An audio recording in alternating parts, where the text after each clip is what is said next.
video. We just go live. Here we are. No intro video. Yeah, suck it, StreamYard. Yeah. Take that and stick it up your pants. I don't Who are you to tell us what we want to do? know. No intros for us. We just go. Go, go, go, go, go. Whew. I just got back from a memorial service. Memorial service? My uncle died this week, Oh, so a little sad. I'm sorry to hear that. Yeah. How old was he? So the family got together and let's see, how old was he? He was born in May 15th, 1938. 85 is that? 86. Or 86? Yeah. That was a long time ago. A long time ago. In a place far, far away.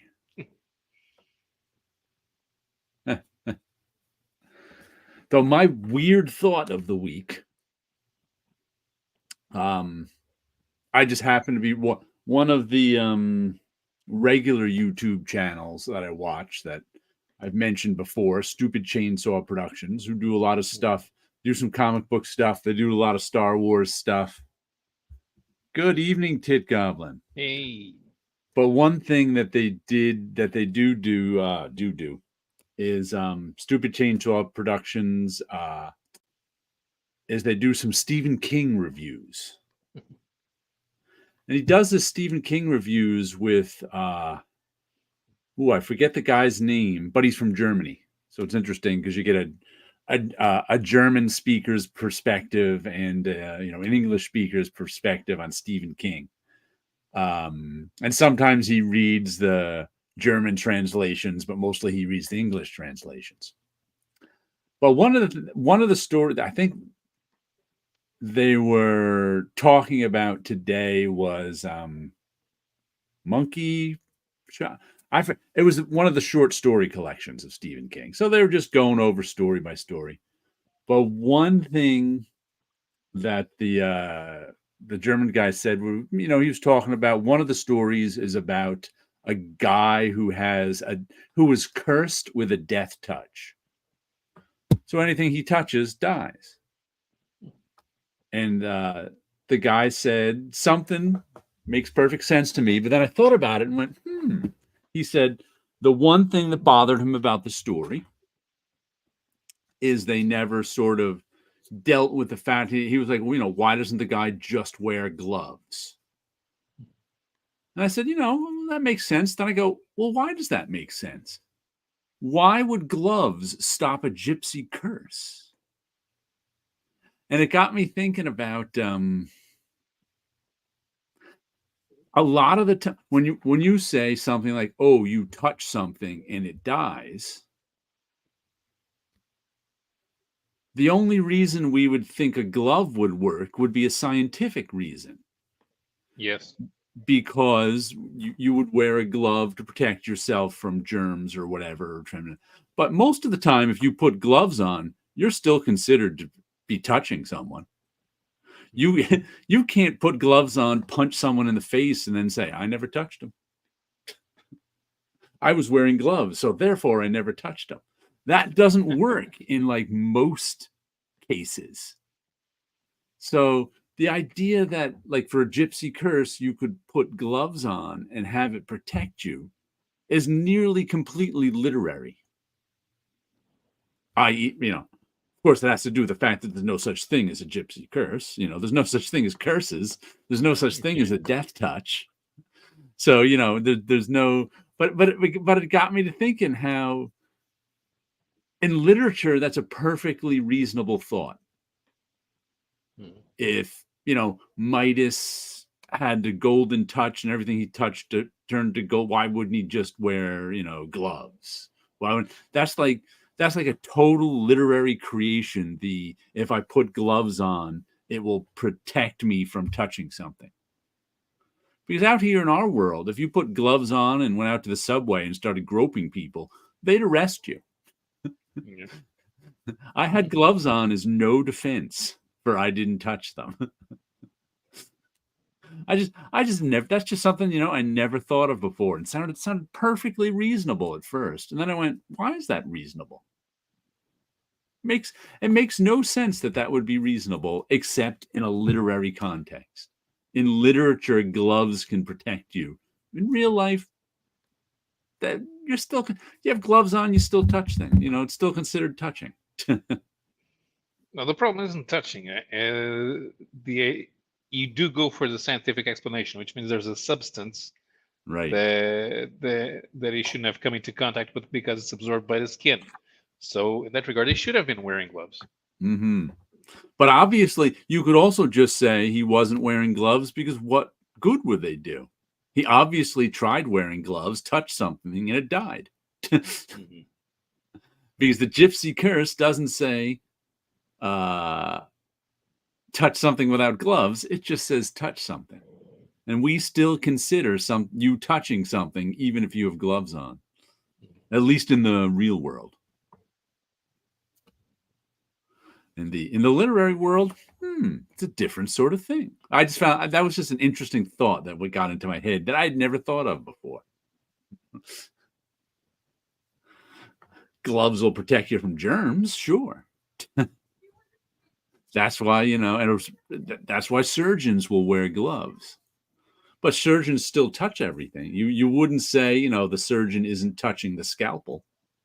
Clearly he is. So I think a gypsy curse could work right through gloves. No problem. No. I think it could. No. What does a gypsy curse care about gloves? Here's the thing. Scientifically, we're never actually touching anything. It's the interaction between our electromagnetic fields. Mm-hmm. Can the gypsy curse go through electromagnetic fields? Gypsy curse goes through whatever it wants. It doesn't care. It's like the honey badger. There we go. Honey badger don't care. Honey badger is a gypsy curse. No, here's a irresistible force immovable object question. Can a gypsy curse do something to a honey badger?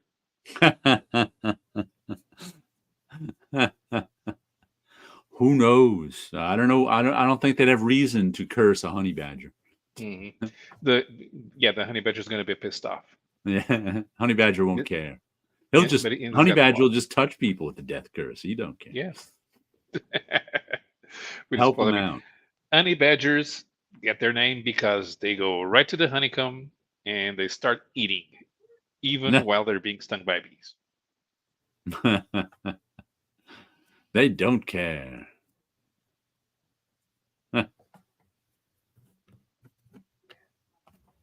I actually reread something tonight that I just read recently, or this week. I decided I got this, I don't know, a month or two ago at most.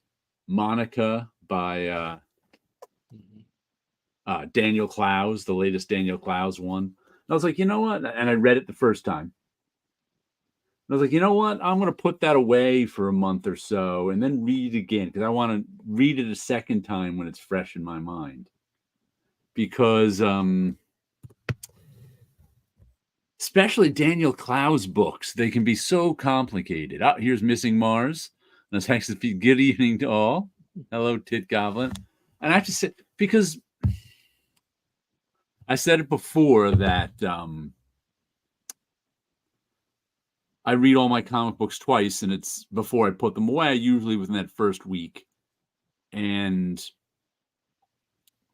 it's only really the second time you read things, and this applies to like all literature, I think. It's really only the second time you read things that they start to make a bit more sense. Things like, foreshadowing isn't foreshadowing the first time you read it. Because you have no idea what's coming up, so you can have no idea it's foreshadowing.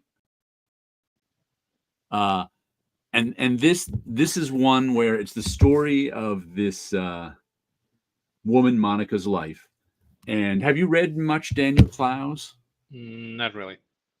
He mixes the mundane with the bizarre. Mhm. So it's like most of her life is pretty mundane, except for the stuff that's really bizarre. And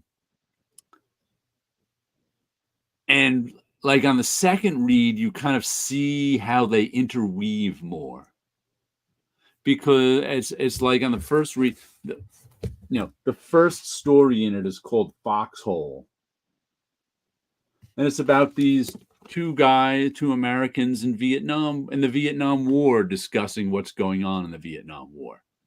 And you don't find out till later, later in the story, that the first guy is not her father, but her mother's boyfriend at the time, who she was supposed to marry. So what it is in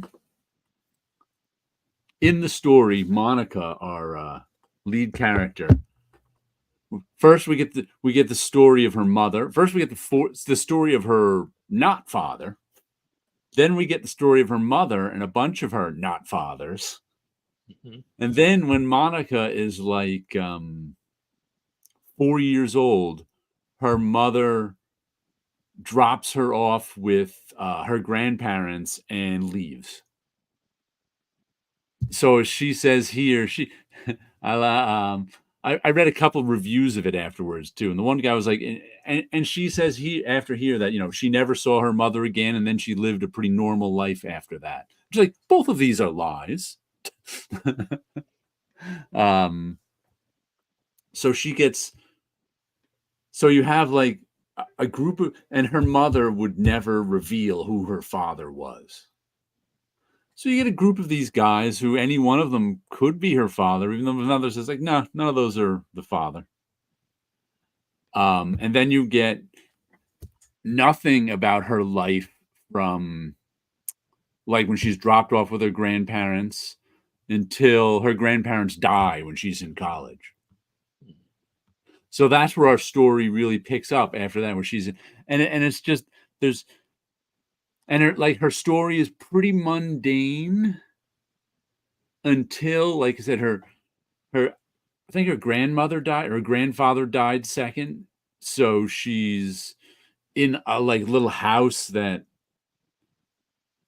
her grandfather and grandmother owned, a little vacation house, and she tunes in the radio and she hears her grandfather's voice.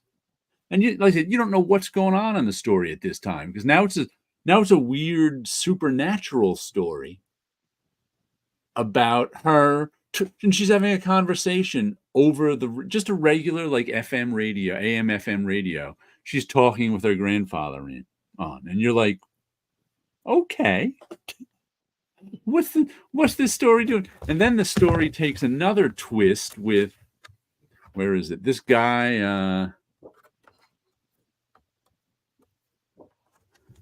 the Glow Infernal. And this is a story about this guy right here returning to his hometown and finding his hometown just sort of all weird stuff and is going on, and he finds out it's been taken over by these sort of demons or something. And he's told he has to. Here are all the people in the town who have kind of been captured. That's just their sort of melted faces, begging him to kill them. So he ends up setting them on fire in that cave, and that frees the town, except he's turned into a tree. So there's his face in a tree there. And this story is just kind of in the middle of Monica's story. Then we get back to Monica, and what's weird too, as like college Monica is living in this house that's her grandfather's, and it's just sort of ordinary stuff except for her talking to her grandfather over the radio. And then her college boyfriend shows up, who just broke up with her, and she wants nothing to do with him now. She's just. But then at the end of that section of college Monica, it's just mentioned she gets into a car accident and is in a coma for a month. which she said distorted all her memories of that summer. So now we don't know if her talking to her grandfather on the radio was real or not. She doesn't know anymore. So it's just like the story just keeps getting weirder and weirder. What's this part?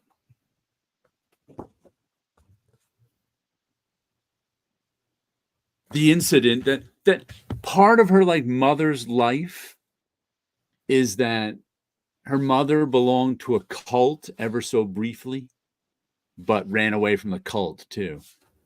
And then we've got how does this part of the story go? I don't even know what it's called. The incident. It's this detective was hired to get this kid. He must be in his 20s now, out of a cult. Gets him out of the cult.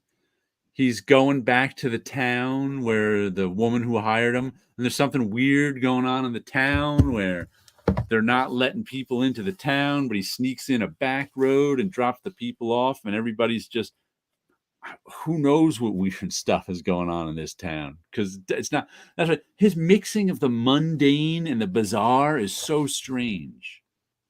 And then we skip ahead 22 years in Monica's life, success, where through like a series of events, she has just sold her successful candle business. And you're like, okay.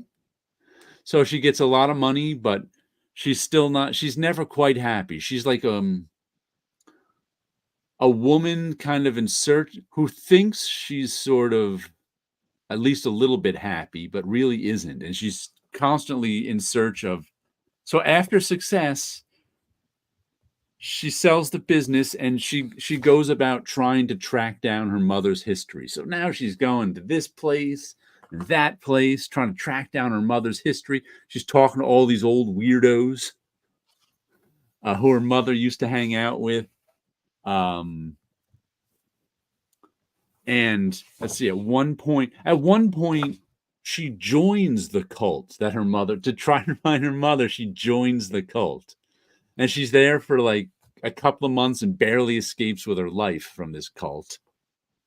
And in the beginning, we meet one of her mother's boyfriends, who's this crazy artist guy who has an in with all these rich people. And then his mother dumps her. And then near the end of the book, we meet this. And it's like, at this point, at least you don't always know who the characters are, because like you met this guy when he was young. Now the only reason you can tell he's the same guy is he wears the same glasses. And you're like, I was like, oh, that's because he's old now, and he's not. These aren't superheroes. They're not dressed in the same costume. But this guy had the same. I'm like, oh, that is the artist. And the artist thinks he's going to get some money out of her, so he goes, yeah, sure. Yeah, I'm your father. Thanks, honey. Then he finds out she doesn't have any money anymore, because in the years of searching for her mother, her assistant has invested all the money poorly and it's gone. And she's just been not paying attention to it. And eventually she ends up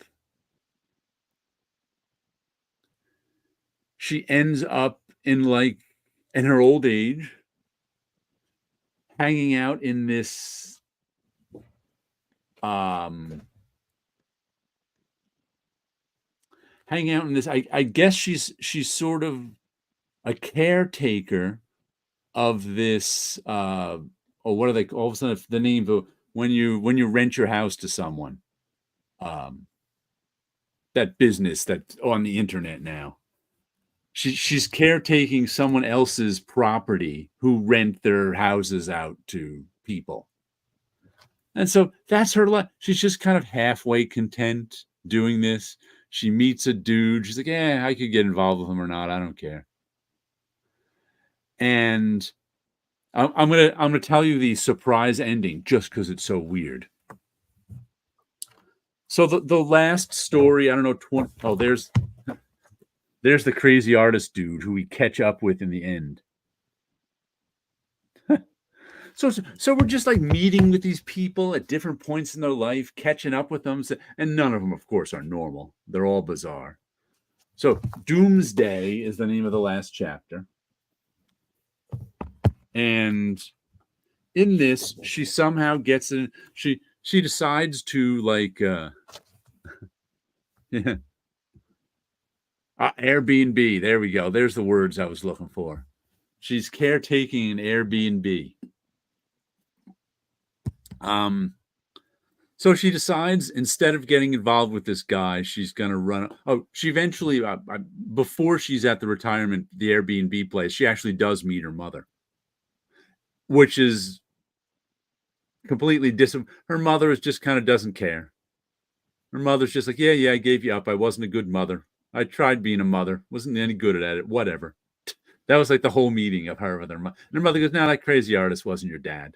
Here's who your real dad is." And she went and met her real dad, and he was just some boring guy who wanted nothing to do with her either. And it was just like every answer to her questions were just mundane. It was just like, that's kind of crazy. But with all this nutty stuff going around on her, there was just mundane. So then instead of getting involved with this guy, she's like, you know what? The radio that when she was in college, she talked to with her father on. She's like, I buried that under this big tree out in back of the house. Maybe I'm going to, instead of getting together with this guy, I'm going to drive to that tree and dig up the radio just to see if it's still there. So she drives, she finds the radio. She's like, oh, cool. Good thing I took the batteries out so there's no battery damage. And she wrapped it up in plastic so there was no soil damage. It was okay. Let me turn it on. So she turns it on. And here she is. The radio starts giving her instructions to dig something up. So she on the last page, you can see that last panel that she dug it up and cracked this egg, and you can see her face there. She's like, "Oh, this wasn't a good idea." And then on the back cover and inside back cover, we get this Armageddon. There's all sorts of people coming up from the hole, all sorts of monsters coming up from the hole in the ground and killing everybody. So I can only assume all of a sudden on the last page, she made Doomsday happen out of nowhere. And that's a Daniel Clowes story. It's just like there's all these kind of interesting characters and aspects of things happen mixed up with their mundane life. And at the end, Doomsday happened. So it was just I had a lot of, and it made a lot more sense the second time through because I knew what to pay attention to. I knew the relationships to double check on and see who was who. Because the first time through, you're just like, what's going on? But I got to say, I really enjoyed reading this the second time through, which I knew I would. But man, he does weird stuff. If you've never read any Dan Clowes, man, he does weird stories. And not just kind of weird for weird sake stories. They're just weird for, I don't know. He just does such, but this one was a good one. Good stuff, even the second time through. Like, what Daniel Clowes has made it over there. You could probably get his stuff off of Amazon or something, right? Yeah, no, there are Daniel Clowes fans, but they buy the stuff in English. So nobody's actually interested in publishing. The type of people who are interested in Dan Clowes are multilingual, so they don't need a local edition. Right. I was actually just thinking because one of my students asked for a recommendation of like top 10 comics or graphic novels that I could give him. So I've been thinking about that. And, a lot of stuff is like, Daniel Clowes I'd recommend, but it's kind of like which Daniel Clowes book would I recommend to read first? because I would say my favorite Daniel Clowes may be the one called David Boren. But I don't know if I would recommend that to be someone's first Daniel Clowes. I think I came down to I think the most accessible Daniel Clowes story is Death Ray. I don't know if you that's one where it's just about a guy who gets a death ray. Here's Wilson. Hello there, Wilson. How you doing tonight? Hey. I'm good. Can you guys hear me? We can. Yes. I can hear you. Is this your new internet? This is my new internet, but like myself, the old computer. So I wasn't sure exactly what was the problem. I would have to say you're clearer to me right now, and your audio is strong. Okay. So yeah, it's definitely brand new internet. So new machine, well, at least a new tower. This thing is huge compared to my own one. The router? And, yes, it's a new router. It's kind of like tall. It almost looks like one of those video game systems, like a PS5. Ah, okay. But I guess maybe it's made to kind of look like a game system to put them all next to each other. So it's a lot stronger. The internet has been good this week. Evening 62 Lefty Blues. Hello. Internet's been good this week? Yeah, so far so good. Yeah. Yeah. I was just discussing, I was rereading Monica by Daniel Clowes, which I just got like a month or two ago. So I was really having a fun time reading it a second time. And I was just thinking about one of my students asked for like a top 10 list of comics, graphic novels that I could give him to read because he's a comic fan, but he's, young. And I was kind of trying to figure out, of course, what to put on the list. And I was also trying to figure out what to put on the list from like individual creators. Like I was saying, Daniel Clowes, I like all Daniel Clowes stuff, but what would be the first Daniel Clowes I'd want someone to read? And I think it would be, there's one called Death Ray, which is about a guy who just gets a death ray. And when he aims it at someone and pulls the trigger, they just disappear.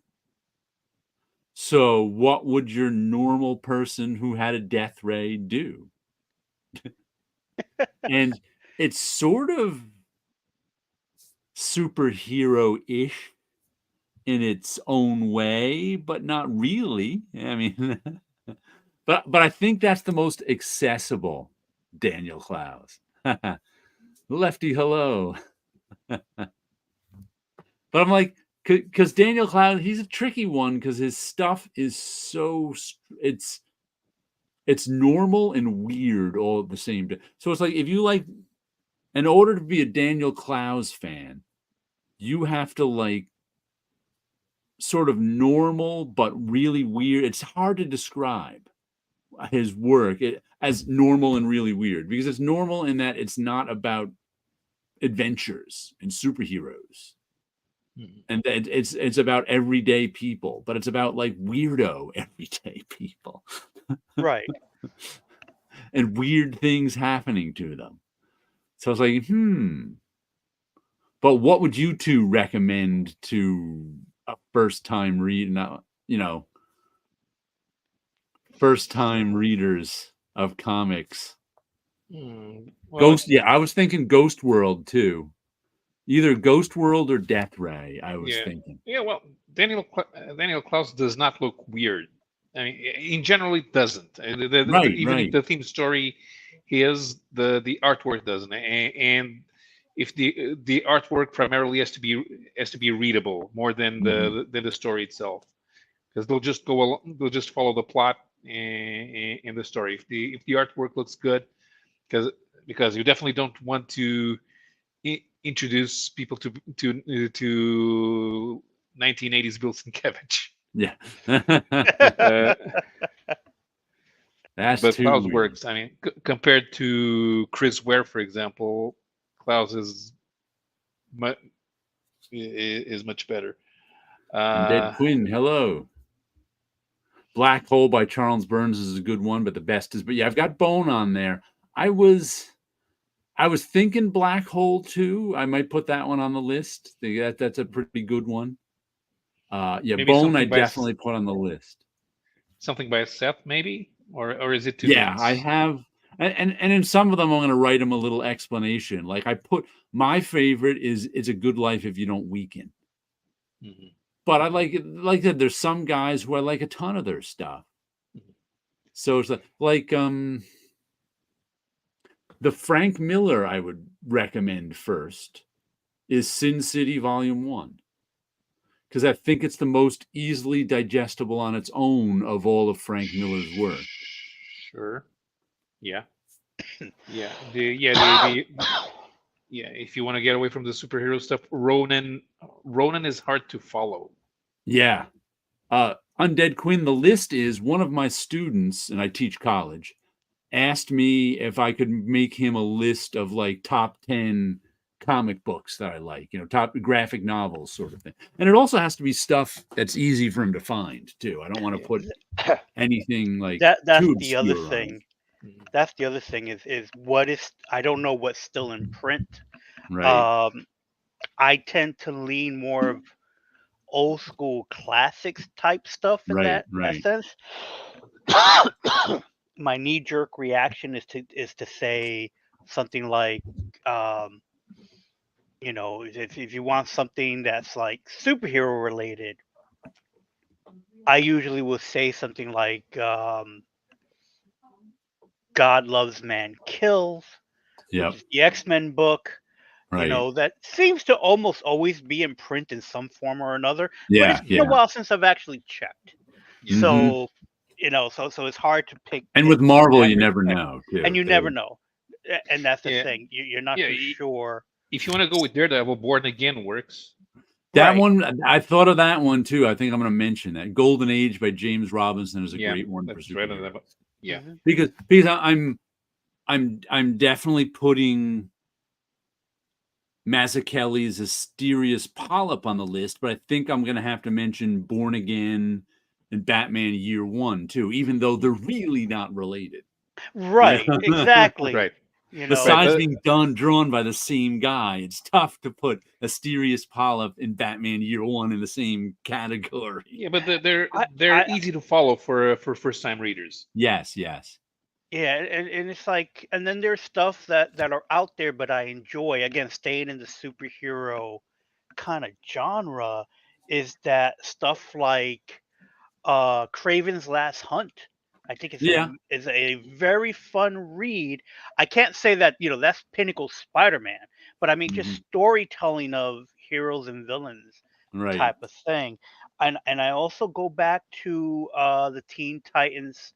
The name is Judas Contract. I'm not giving but Judas Contract to a first time reader. Yeah, that's true too. But it's like those are usually my go-to when people ask about, great books to read story-wise. Black Hammer. But I don't think I have any independence in there. See, mine is all indies. Yeah. And it's like I don't think I have any. We mentioned Ronin. I just enjoy that book in itself, although I don't consider that Frank Miller's best or anything like that. But I always enjoy the beginning of Ronin.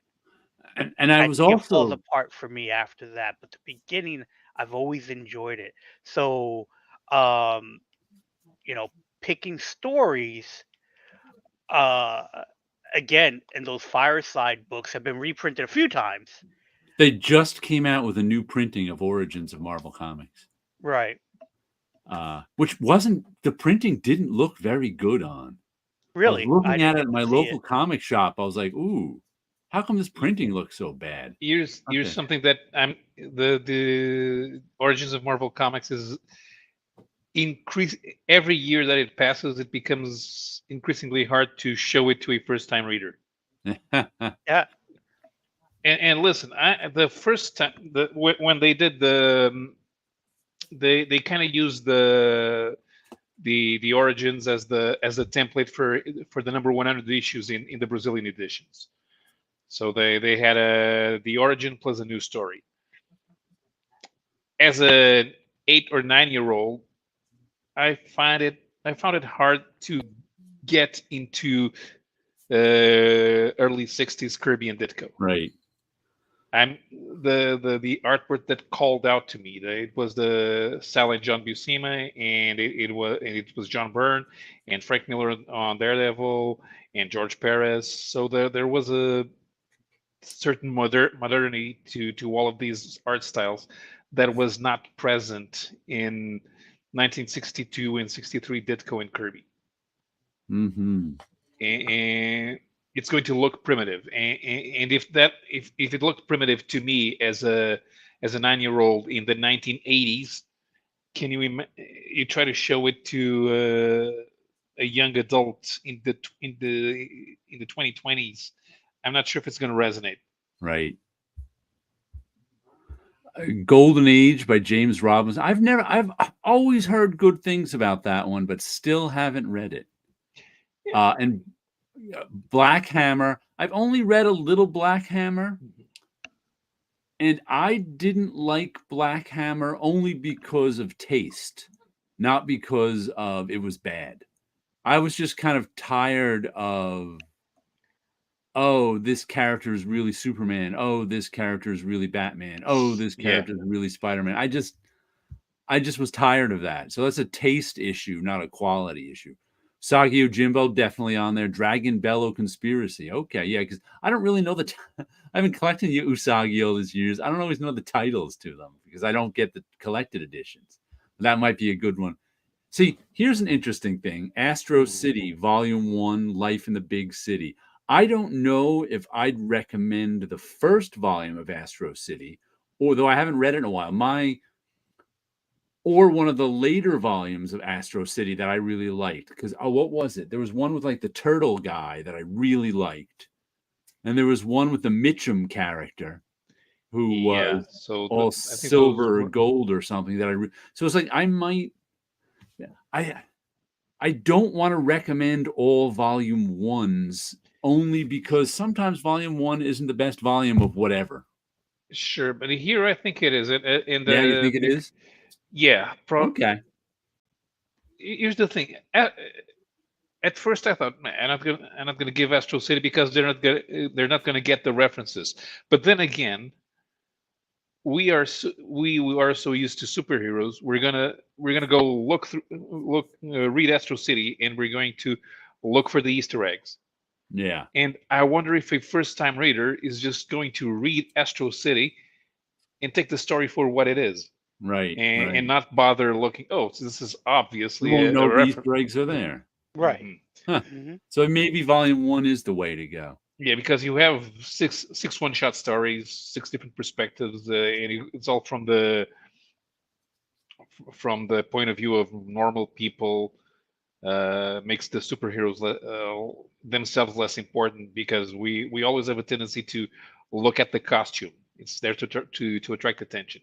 That's right. That's one of the things that attracted people to Kingdom Come was to look at the catalog of designs that Alex Ross had put in there. Even though the story is essentially a Superman story. Huh.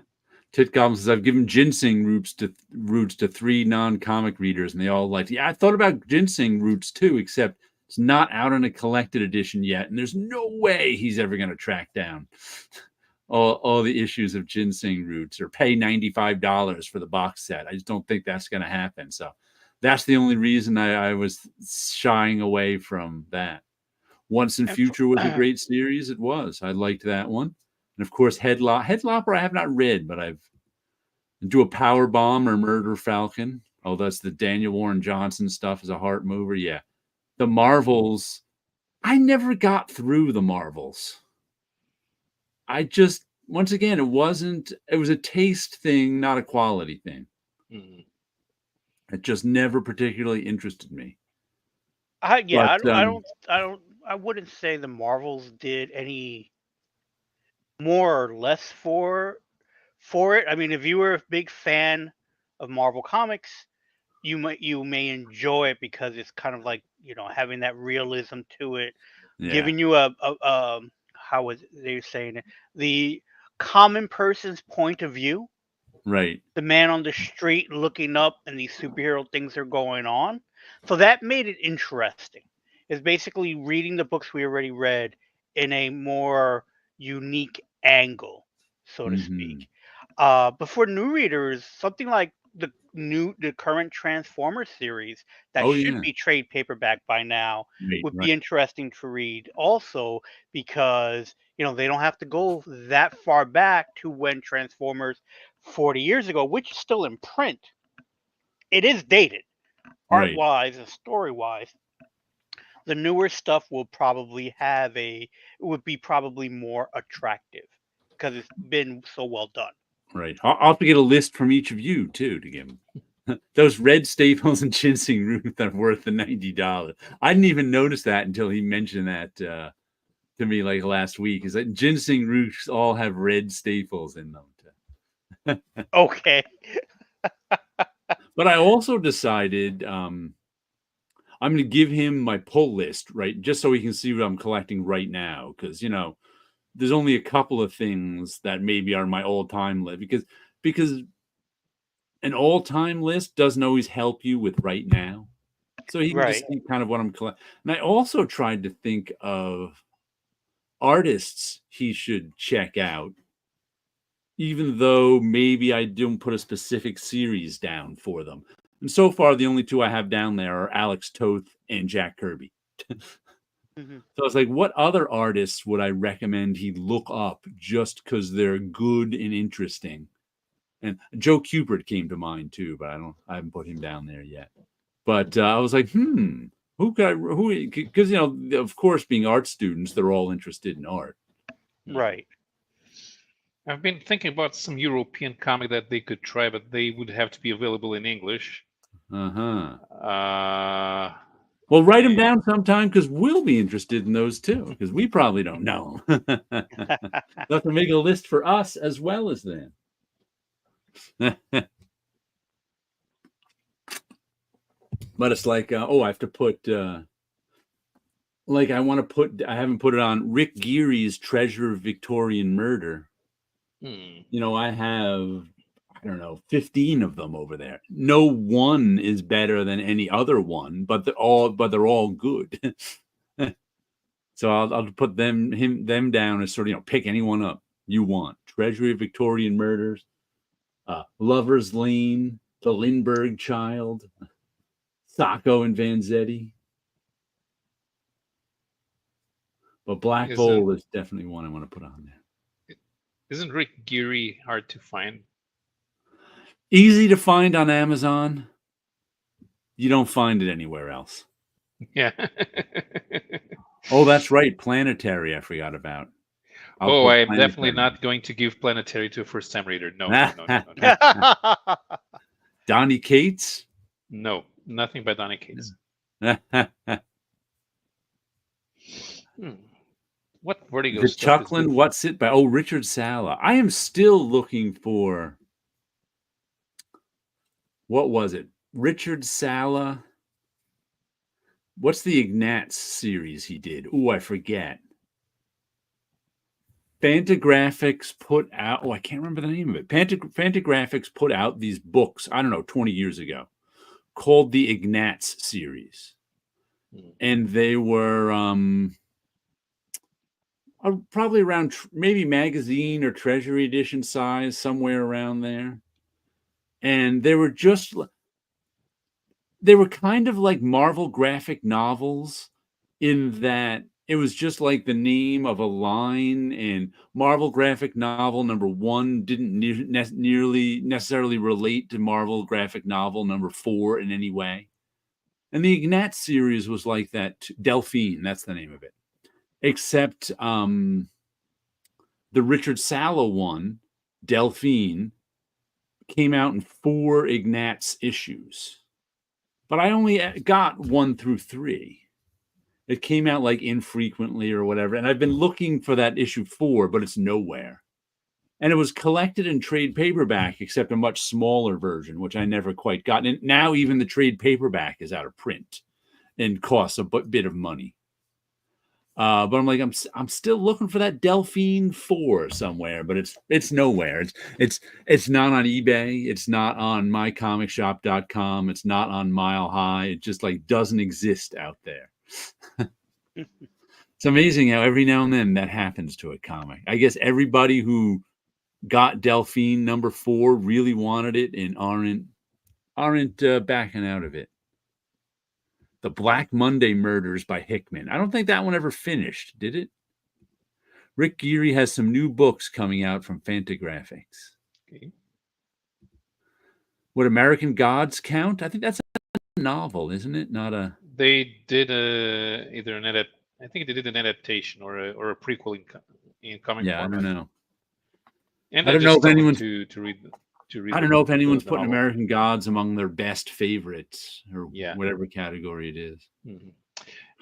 Okay, since we're speaking Neil Gaiman, and I was thinking about something Vertigo, I think the original Books of Magic mini-series, which is available as a trade paperback, it would be an interesting read. Yeah. I mean, it's the story itself is closed in on itself. For It's a people who comic. are used to Harry Potter,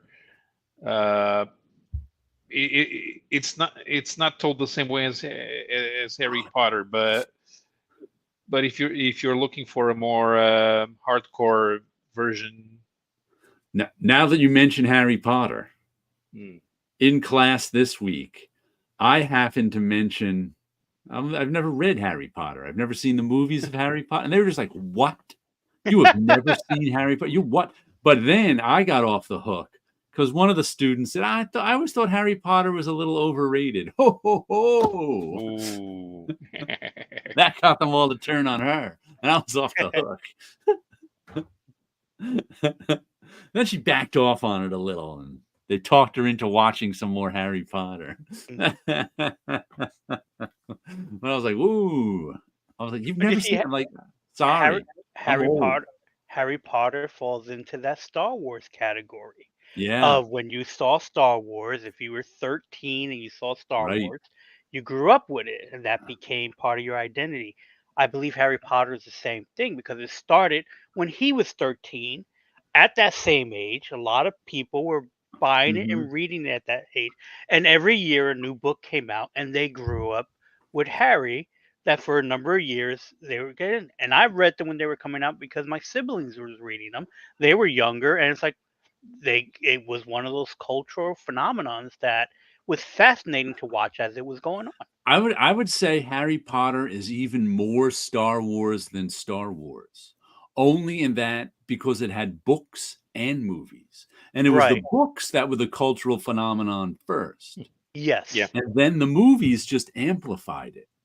So it's like you can go to. It's like if you turn to Star Wars books, you got to really be into the expanded universe. There's no Star Wars books that are considered classics. But there are some favorites. Yes. Where it's like, Among oh, Star this is Wars the history we fans. should have got. Yeah. And I knew more than enough Star Wars fans that when the extended history got thrown out, they were just up in arms. And it's like, why? Did you enjoy reading those books? I wasted my life reading those books. Whether or not they threw out those books, you still enjoyed them. So for me, it's like when people talk about how, the new movies ruined this, and it's like, no, it didn't. You read it, you enjoyed it.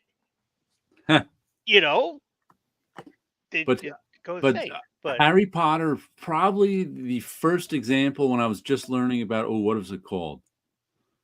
The Law of Accumulation, which is not the woo-woo one where you think of something and it happens. The Law of Accumulation says, like, the more you have of something, the easier that something is to get. And it also says that after you reach a certain point, human beings start doing things just because other human beings are doing them. And I definitely saw people, like, you read the Harry Potter books just because your siblings were reading them. Right. That's the law of accumulation. And I saw that with all of a sudden I saw my friends who I've never seen read any kind of fantasy book reading the Harry Potter books because everybody else was reading them. And that's what the law of and I've one of the and it, I think the Da Vinci Code I read because of the law of accumulation, because so many people have been reading the Da Vinci Code. Someone went, here, you want the Da Vinci? I'm done with my copy. You want to read the Da Vinci Code? I was like, sure. And I ended up reading. Otherwise, I might not have never read that book, except for the more fans you have, the easier it is to get more fans. If you've got 1 million fans, it's a lot easier to get 2 million fans than if you have no fans. That's the law of accumulation. Let's see. Black Orchid, Neil Gaiman is a very art book. That's Dave McKean, right? What was that? That's Dave McKean. Dave McKean, right. And once again, Dave McKean, not the ideal for a first-time reader. Well, I'm not a Black Orchid fan. I'm not a Neil Gaiman fan. But hey, Undead Quinn, if you want to put together your own list, I'll give them to this kid. I'll give him all the lists from the woo-woo. Good evening, Liz. Hello. But yeah, just trying to think of things to recommend him. And I also kind of want to get I might kind of make a separate list of classic stuff that got me started, classic 80s and 70s, because 70s stuff, because you can't give a 19-year-old student all 40-year-old books. Yeah. Right, exactly. You just can't. He wants to see some stuff that's current too, of course. Which I might also throw on the list some current series that I like Manhattan Projects, or what else was there? Just some stuff I've bought, Saga, stuff that I might not think is the greatest of all time, but it's recent and it was pretty good.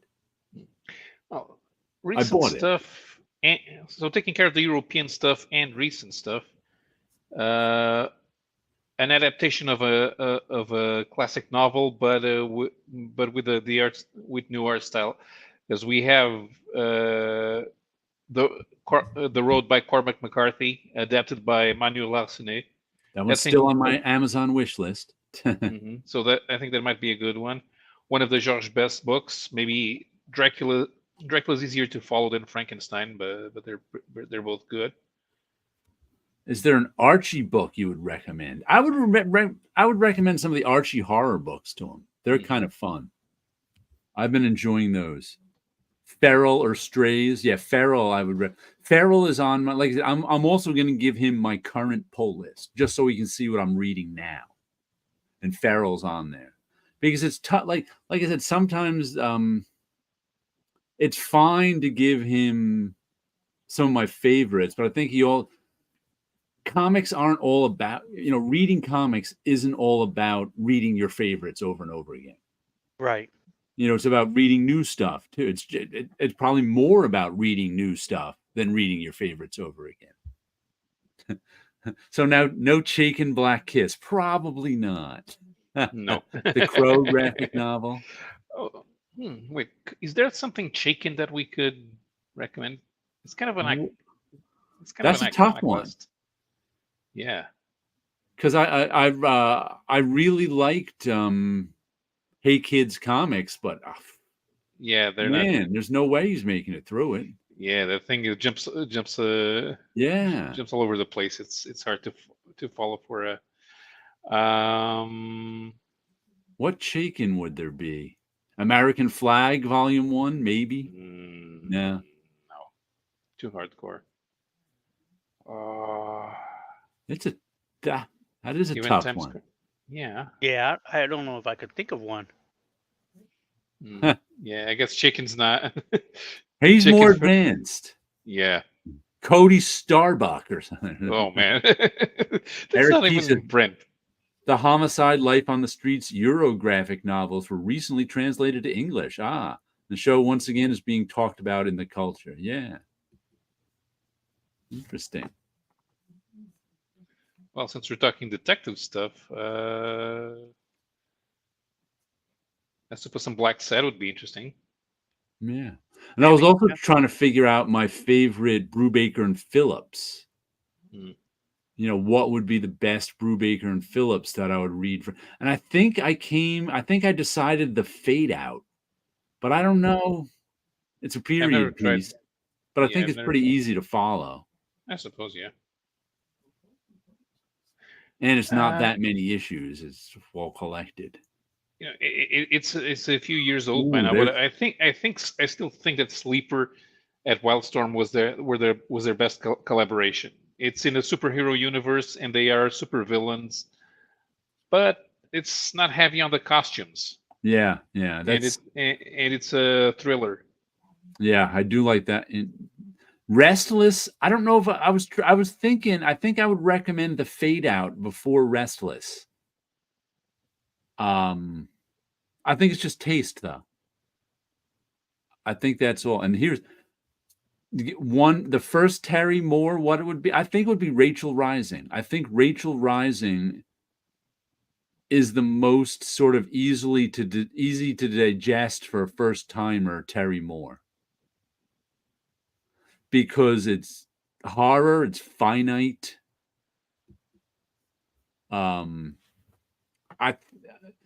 What's funny is I don't think it's really. It might not even be like the best example of Terry Moore in terms of it's not what he does usually. But Bone is definitely there. Bone is definitely on the list, no doubt. That's an easy one. Besides the fact that it's really long, that one's easy to pick up and read and follow and have a good time with. How about Hellboy? I've not read enough Hellboy to know. Besides the Richard... Oh, I could recommend the Richard Corbin, because I was trying to think of if there was any Richard Corbin I would recommend. Or what would be the Richard Corbin. And the first one I thought of was Bigfoot. I think that's the most accessible Richard Corbin, but it's out of print.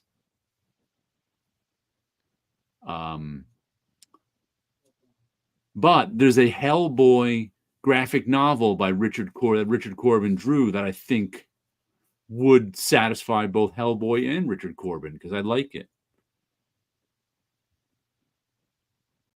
But he might have to go Corbin on the artist to check out list.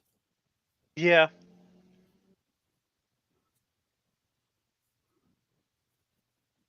Because it's tough. It's a tough list to come up with. Just like I said, and of course everybody's list is going to be different. Like I think Cage would be good because it takes care of both Corbin and Azzarello, and it's a one shot. It's a relatively short story. It's a 5-issue miniseries. It's Luke Cage, and that is actually the series that got me into Corbin. Because I'm not saying it's what made me a big Richard Corbin fan. Beforehand, I read Richard Corbin. I've had some stuff from his here and there, but I wouldn't call myself a big Richard Corbin fan. I happened to get the Cage series just I think I was still at Marvel at the time, but I don't know if I picked it up from Marvel or Bunch gave it to me. Either way, I sat down and read it and was like, whoa, I'm not a big Azzarello writing fan, but I thought the artwork and the storytelling was just so good. I bought every Richard Corbin thing from there on in. I was like, wow, I've been missing out not buying all the Richard Corbin. So Cage might be a good one for him to check out, too. The Corbin Hellboy film is about to come out, so that might be easier to find, says Eric P. Yeah. Firepower is done now and collected Kirkman and Samney. Yeah, I haven't read that one besides the first couple of issues. Fast-paced and great art. Oh, okay. They have Hellboy's first volume still in print. Okay. And there's also like I'm gonna write like little capsule kind of information after each book too, or put them in different categories, because it's tough. Like, what was the name? One of my favorites of recent years was that. I can't even remember the name of it now. That one by Mark Miller and Frank Quitely, the superhero one that got turned into that really boring Netflix show. Jupiter Rising. Jupiter Rising. There we go. I really like that. Those 12 issues of Jupiter Rising are really, really good superhero stuff. Fast-paced, move it along, fun. But to put it next to something like it's a good life if you don't weaken is really like the two are so unrelated in what they give you that to me it's like I'm gonna put like another one is but if you want to show a first time reader how diverse comics are, you need to put unrelated genres and unrelated art styles there too. But I got to get them ready for it. It's like I got to get them. I got to I got to put them in. I just might they'll be both be in the top comics, but in sort of this one's a fun superhero romp. This one's an artist living everyday life and contemplating what it means to be an artist. Just because they're so different. And like another one that would be in the Jupiter Rising category is one of my favorite books of all time, Negation from CrossGen. But that's like a fun sci-fi, fast-moving superhero romp kind of thing. So that, to put that in the same category, can't go. I want to give people a little bit of warning of what that is compared to Black Hole. If you just read Black Hole and then go and read Negation, I don't want you to expect a new person to expect the same thing because they're just so different. Is Hillbilly in print? I was trying to figure out the best Eric Powell too, and that is I think Hillbilly. I would recommend Hillbilly over the Goon. But I'm gonna have to check and see if that's in print. Yeah, Eric Powell is fun in style. He can go and Eric Powell is he's halfway between that sort of contemplative and 100% fun. Well, maybe he's more towards the fun end, but yeah, and that's the thing. It's trying to figure out what someone else may like. Right. Well, that's the other thing too. If they haven't given you an indication of anything, because there's so much of the comic stuff out there that it could be, they may latch on one thing that may not be something that is in your wheelhouse. Right. Because you just never know. And even recommending the comics I loved as a kid and growing up and still love some of them. Like Omega the Unknown is still one of my favorite 1970s Marvel comics. But I can't recommend that to someone who's never read comics before. It'll make no sense to them. Mm-hmm. So I might make a special section for sentimental favorites that kind of built my taste in comics.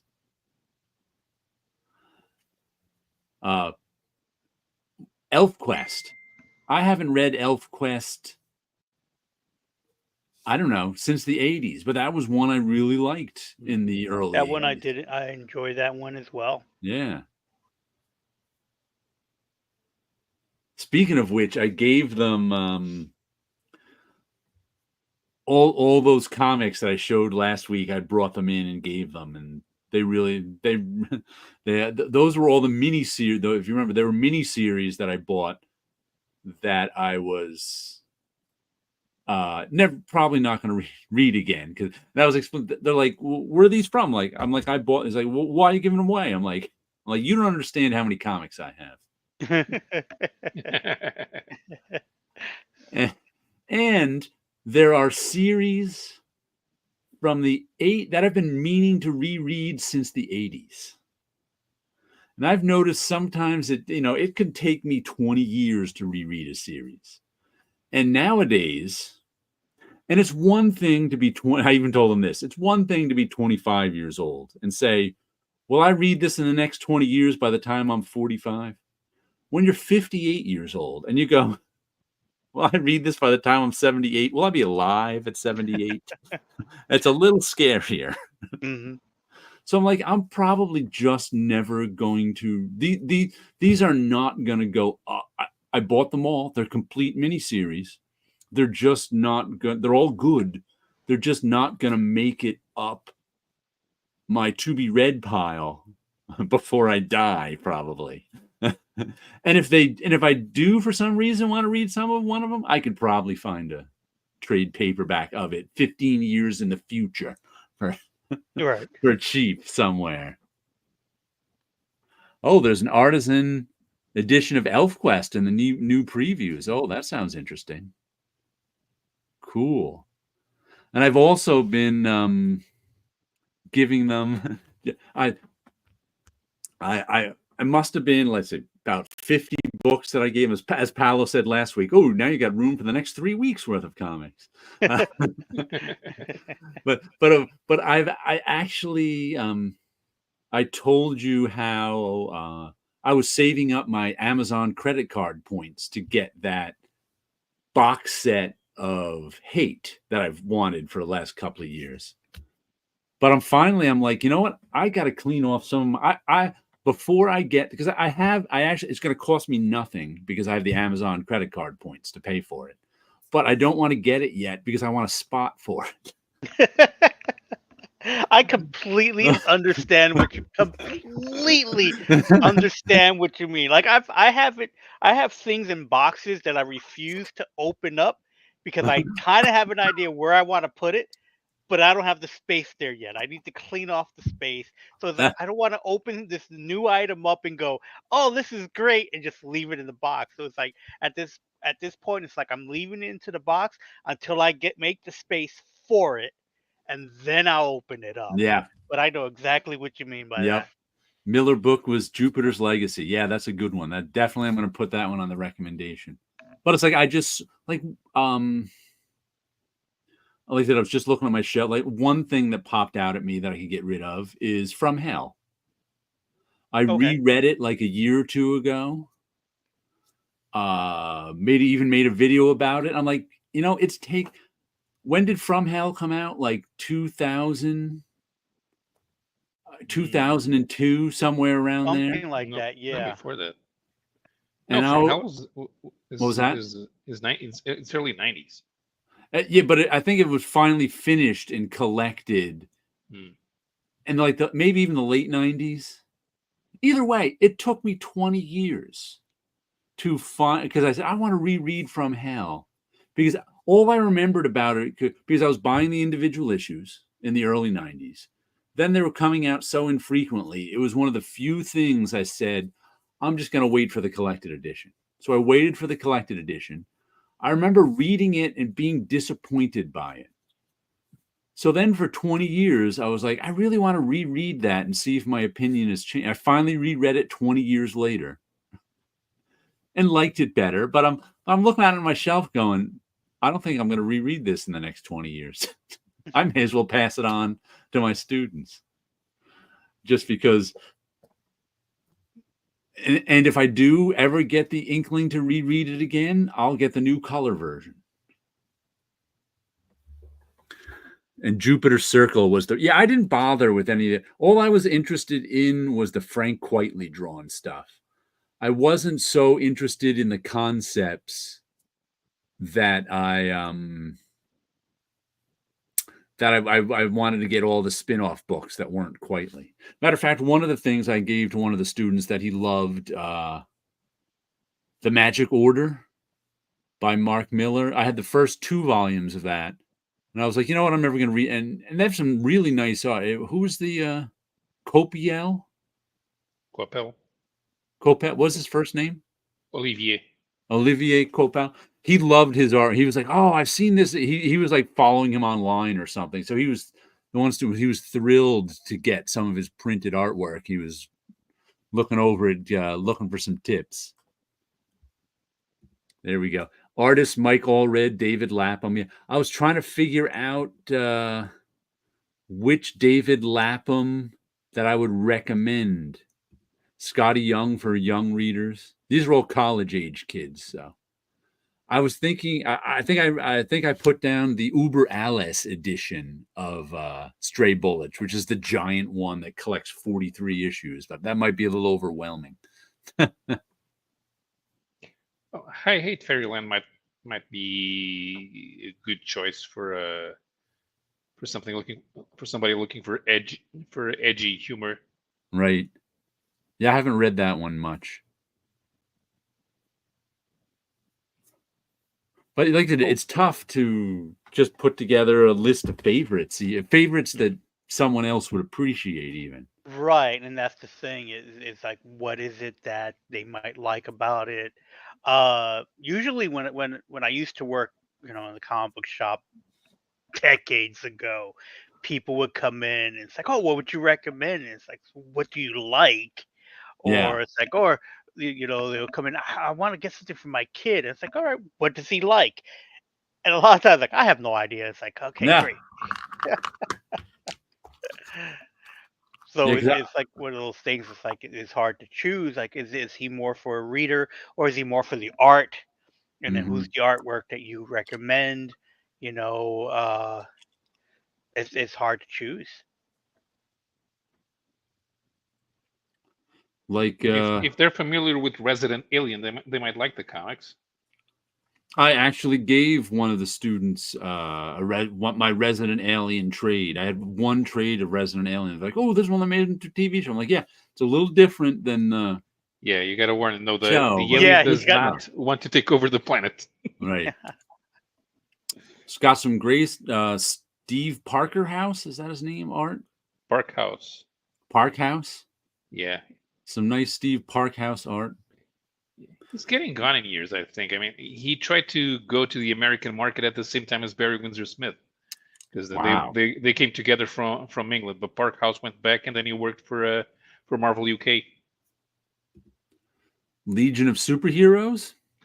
Uh, I don't know. Maybe the Great Darkness Saga is the only thing I can think of that but even then, I don't know. Yeah, for there's me, I can't pick a Legion of Superheroes there's story because always it's so not much really. backstory. Yeah, there's always so much back, and then for me, Legion I of Superheroes is more of a curiosity of what's going on now, what crazy thing is happening, and I followed them for a while. But that was, I followed them during the relaunch of. Well, they had many relaunches, so that's the other problem too. Is trying to pick. For me, Legion of Superheroes is more of something you discovered. Oh, there's a back issue for a quarter. Let me see what they were dealing with in the 70s. Stuff like that. It's hard for me to even I I recommend Legion. I, Matter of fact, I think in I can this, put the Great Darkness Saga on my like 70s and 80s books that kind of made me a comic fan. I think that's where I'd have put the Great Darkness Saga is on that list. yeah, it would have to be something like that because it's like I don't even know if there's a current Legion. There kind of is in this new book called All In Special. Ah, That yeah, the Legion is kind of being introduced as part of that alternate universe that they're pushing, that absolute universe. yeah. That's what I was about to say. The Great Darkness Saga just got a new TPB. Oh, okay. Chew. I'm not. I only read an issue or two of Chew, so I have not. I'm not overly familiar with that one. Chudiv had interesting artwork to it. I Yeah. remember seeing it. And it's like that looks interesting, but I never picked it up. Oh, and one that I'd put on the list that hardly anyone else would is The Originals by Dave Gibbons. Huh. I love that book. Yes. Especially the new oversized version is really nice. But it's like everyone else would put Watchmen on that book on their list, which I would never put on mine. Right. I wouldn't put Watchmen on a list of for new readers. I would put Watchmen on the list of like, oh, if you've been reading comics for a while and you want to try something. Then I would go, oh, because then you kind of get an idea what Watchmen was trying to say. Right. Yeah, Yeah, because it's like that kind of falls almost in the same way of talking about Astro City and stuff like that. Those seem to be more fun if you know the Easter eggs to look for. All right. And the originals is one you can just pick up and read. There, you don't have to know anything about anything to read the originals. So that's another reason I think I'd put it on the list of recommended stuff. But I'm the only originals fan I've heard of. So I just recently reread it in the big version, so I enjoyed it thoroughly. But it's not an easy assignment he gave me. Like, I was trying to think of another one I might put on there is Alex Robinson's Box Office Poison. Might be interesting. It's one of those that I always mean to get but never do. Yeah. I wonder how today's kind of young college art student would relate to like a 90s post-college art student stuff, because that's what a lot of Box Office Poison about. So that might they might relate to that one. What would you recommend if someone wants a Western? Not a lot of them. Desperado, John Cassidy, who just died. Yeah. I don't know if there is any current Western type books going on. Yeah. There may from the European comics that there may be not all Blueberry stories, but picking out a cycle of stories, which are usually 2 to 4 graphic novels, might be an interesting idea. I think I've read more space westerns in the last decade than westerns. Copperhead, that was one of them.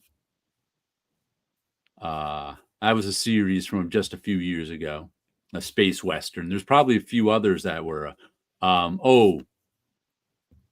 Drifter, right? Drifter. That was another space western. I really liked that one too. Dynamite was putting out The Lone Ranger, which I think was Cassidy as well. Sergio Carrillo was drawing that one. That was a pretty good one. Also from Europe, the Undertaker series might be interesting.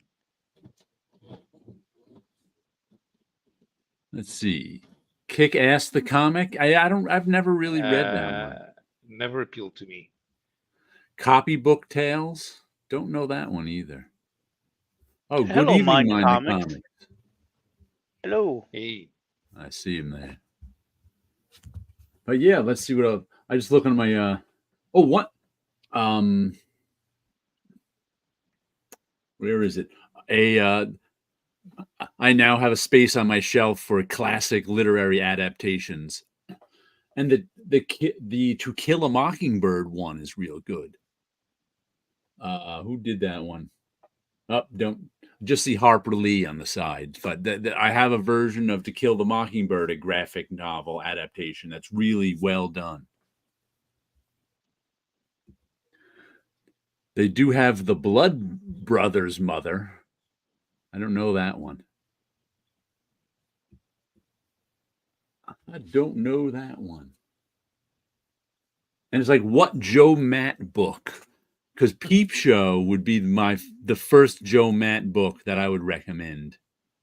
But I don't know. There's so much nostalgia bound up in that with me.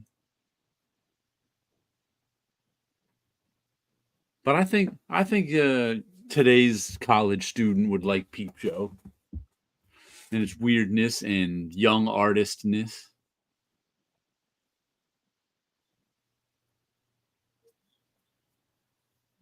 I'm going to have to work on the list some more. Yep. Meanwhile, I'll show you. Only got 4 comics on my pull list, and one I pulled off the shelf. And the one I pulled off the shelf was The Savage Sword of Conan, Volume 2, Number 2. Which number 3 is out already. But I just kind of picked this up because Sleepy Reader said this was a really good issue. And it was. The art is by, stories by Jim Zub, art by Richard Pace. And what's interesting about the art too, there's a lot of hatching and cross hatching in it.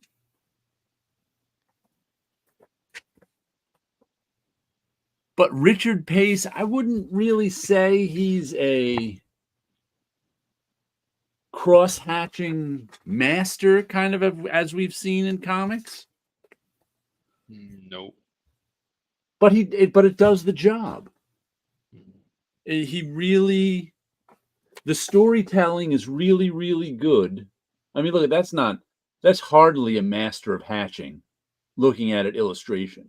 But it all works with setting the story and the mood really well.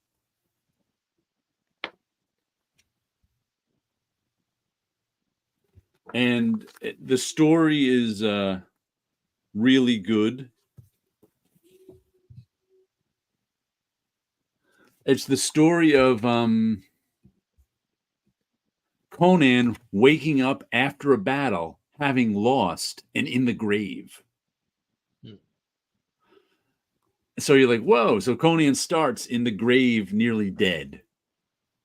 Nice. And then he battles his way out of the grave. And then they tell you, he was with this caravan guarding it, and there were other people. And they got attacked by these monsters, I guess you'd call them. There's these zombie-looking things. Comics for new readers. Oh, Long Halloween might be a good one. World Tree is going to be on my list of current comics on my pull list. So that one's definitely going to get mentioned. Because like I said, I'm giving them sort of an all-time top 10 list, and I'm giving them my current pull list, because reading comics isn't all about top 10 all-time stuff. It's about reading stuff now, too. That's as it's coming out. But there's this most of this is Conan in the woods recovering. And this little boy coming up to him, giving him the story of how this giant monster kind of rules all of this little town here and turns people into monsters who go out and kill people passing by in this pass, and then buries them. And once their souls are ripe, the monster comes out and eats all the souls. And this little kid can't wait until he gets turned into a giant warrior too, a mighty warrior for this monster. But of course, Conan ain't putting up with no monster.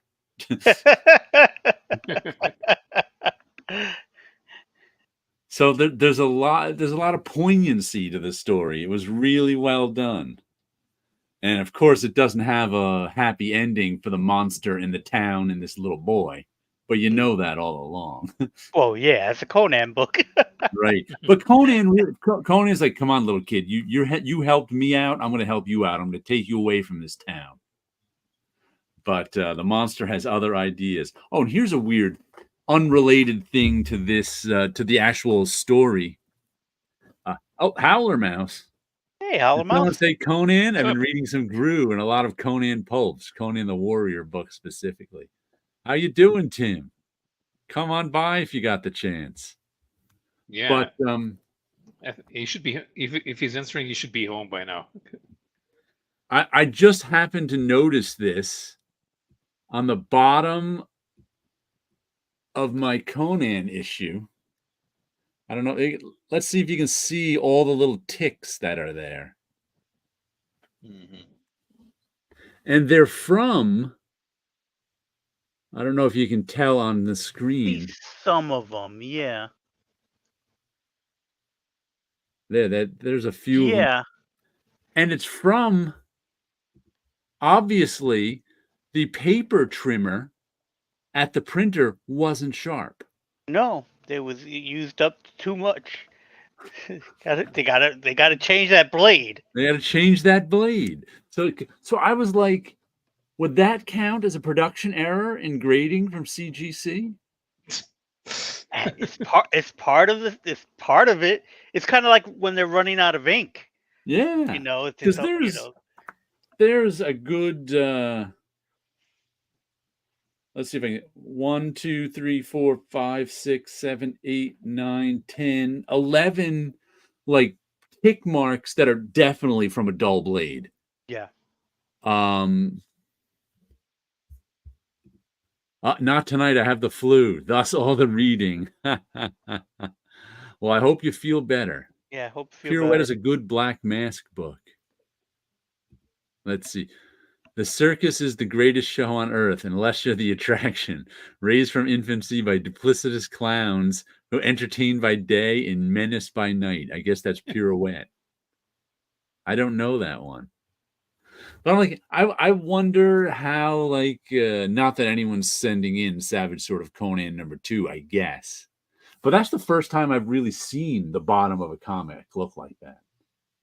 And it's definitely from I've cut enough things with a dull blade to know what it looked like. So I just found that weird. I've never seen that noted on a CGC grade. Bottom of comic cut with dull blade, you know. Production error.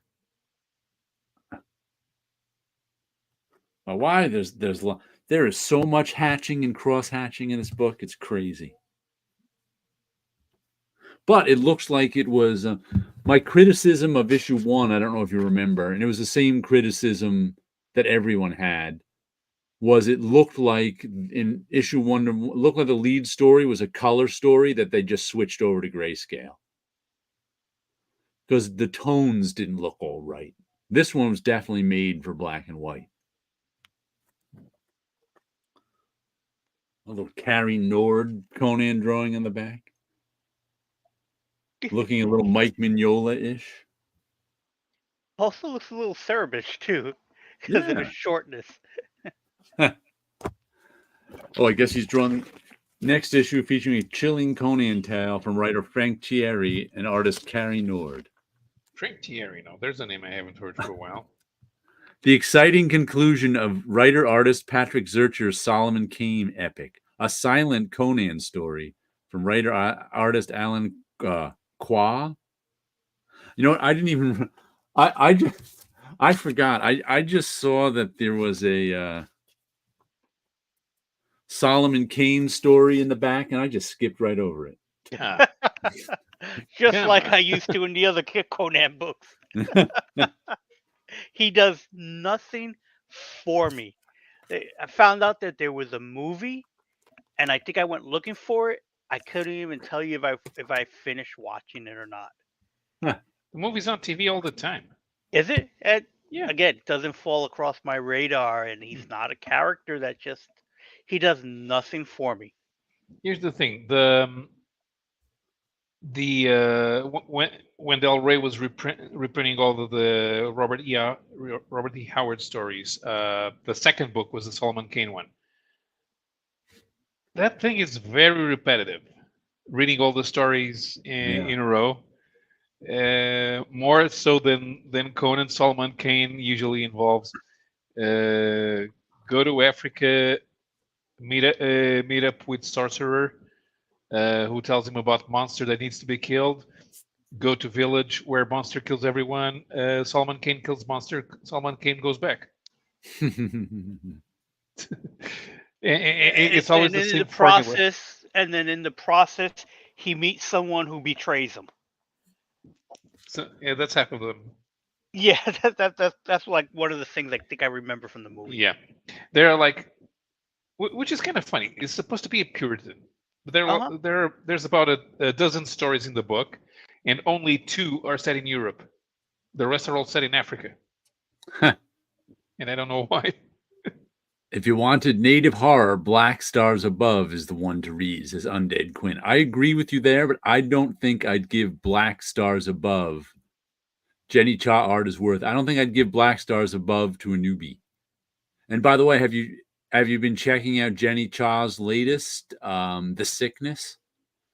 The second story arc is about to start. I think issue 5 or 6 I just put on Final Order Cutoff, I think was 2 weeks ago, so it should be coming out any week now.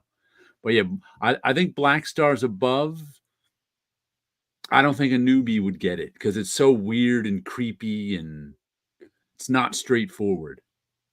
It's about it takes place in the Canadian wilderness 100 years ago, and a woman trying to make her way through the woods, and just bad things are happening around her, and she doesn't know what.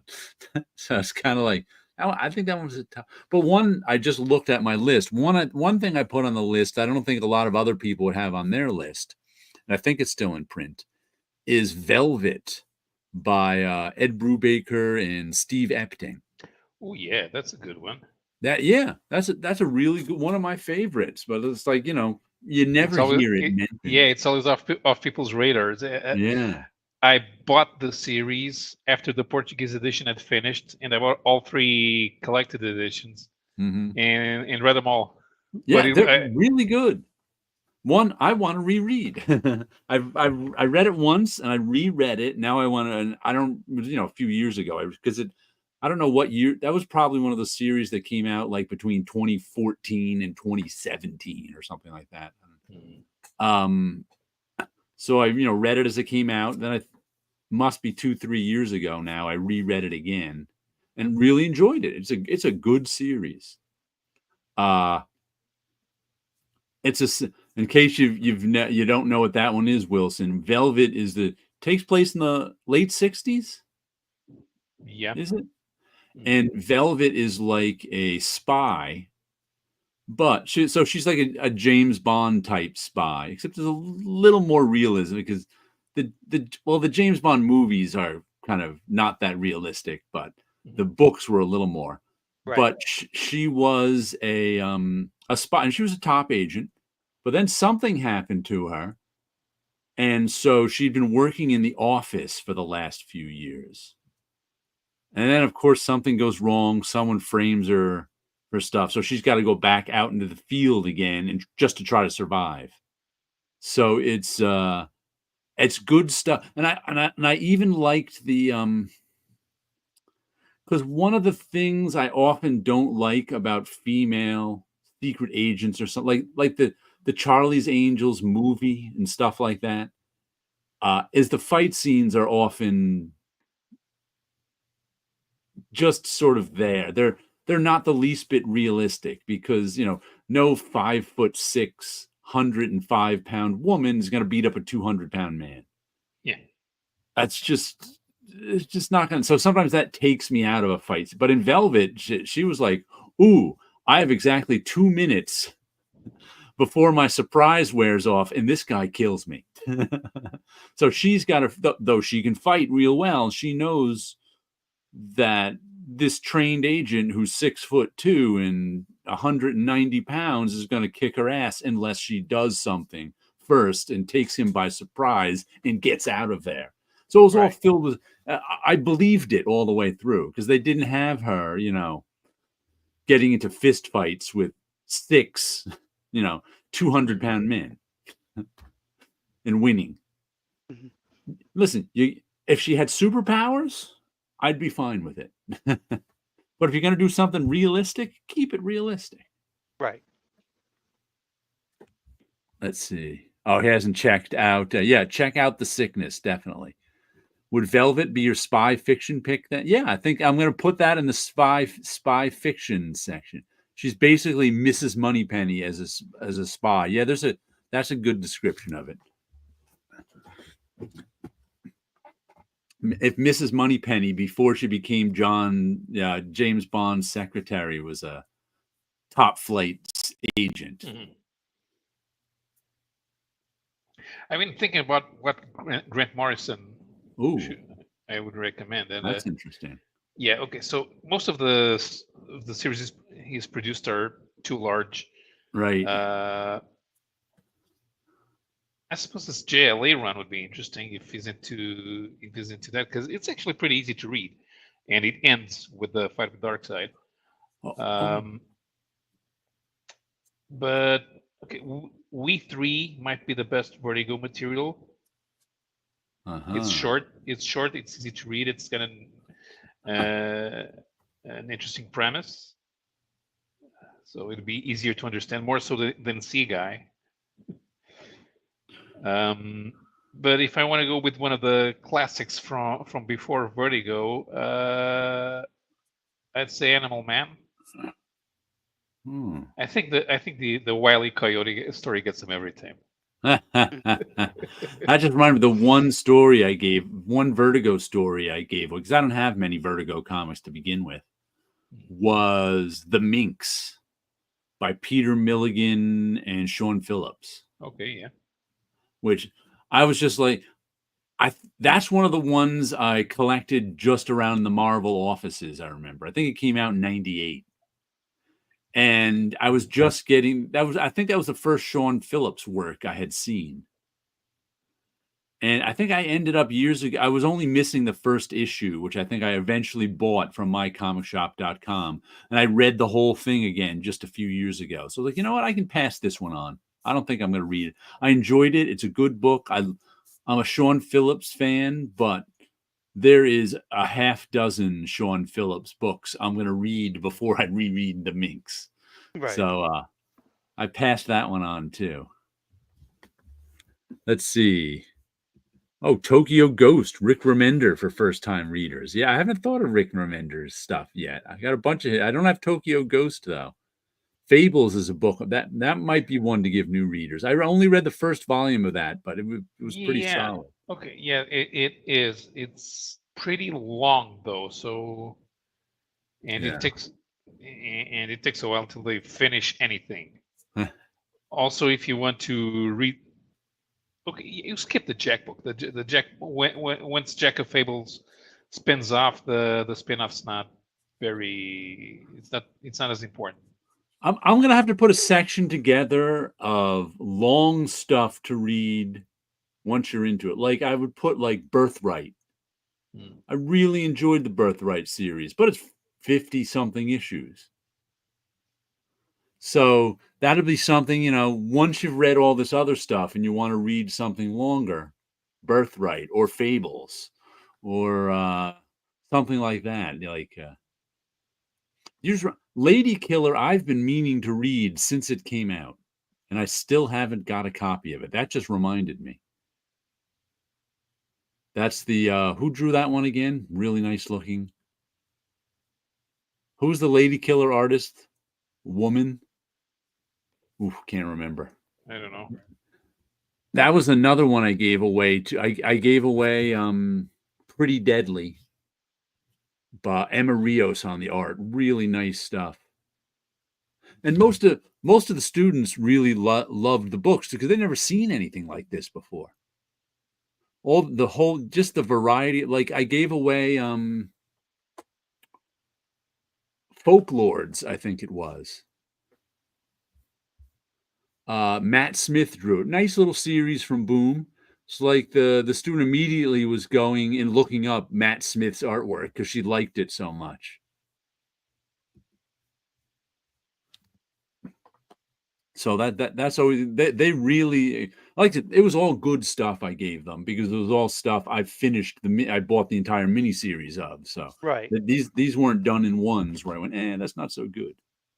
Oh, there we go. I dig Morrison's Flex Mentalo. All right. Sure.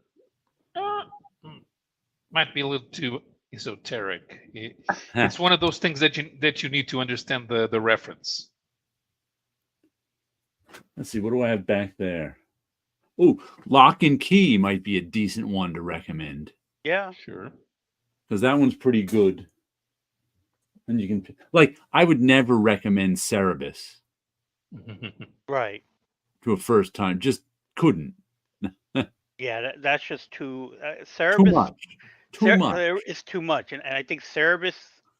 Me personally, I think it's like you kind of had to be there when Cerebus started, in a weird way that to see that what helps. it became. That helps. That helps explain what it is. Yeah. Jolie Jones, that's who did Lady Killer.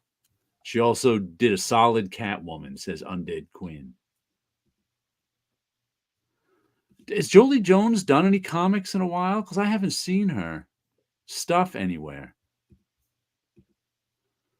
Eric P. says the recent She-Hulk book for new readers looking for a romance book who have some idea of the MCU and saw the show. Okay, that's interesting.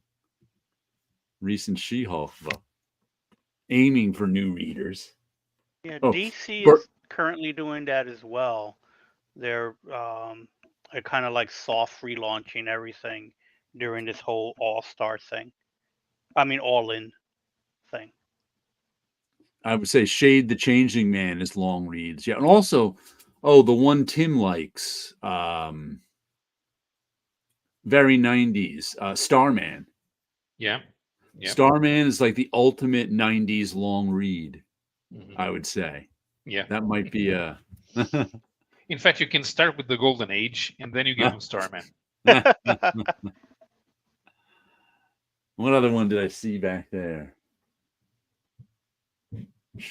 I might just give someone my copy of Black Science because it takes up that much room, and I don't know if I enjoyed it. That was the one that's the compendium of all 45 issues. It's back there on this shelf somewhere. There it is, I think. But I don't know if I'm going to read Black Science. I kind of want to in some way. I want to as sort of an experiment because it's one of those books that changes so much. But I just might give that one away because my entry point in Vertigo was Preacher. And Jeff Loeb's Witching Hour with Chris Bacalo. Look at that. Eric P. I dig Starman. However, it is very Gen X. So I don't know if young. Yeah, exactly. That's not going to be one. Like I said, I now have. How many parts of this list do I have? I've got like top 10 or 20 comics / graphic novels. I've got artists they should look up. I've got my current pull list. And I've got sort of Nostalgia. My comics from my youth that made my taste. And now I've got long reads too. Mhm. For if you're deep into comics, here are some good long reads. So Starman might be it's very Gen X. So I think this is now your new YouTube list for the next month. I got so many lists. Holy cow. Sandman Mystery Theater. That's another solid one. Yeah. Oh, Jolie Jones. She's doing Through Red Windows under Distillery. I'll have to look for that when the collected edition comes out. I hear a lot about Distillery, but I still have not picked up any of their books. I have. They're I think it was 2 weeks ago. I showed off. Maybe you were gone that week. They put out a couple of books of covers. They're just over here. Let me see if Wilson has seen them.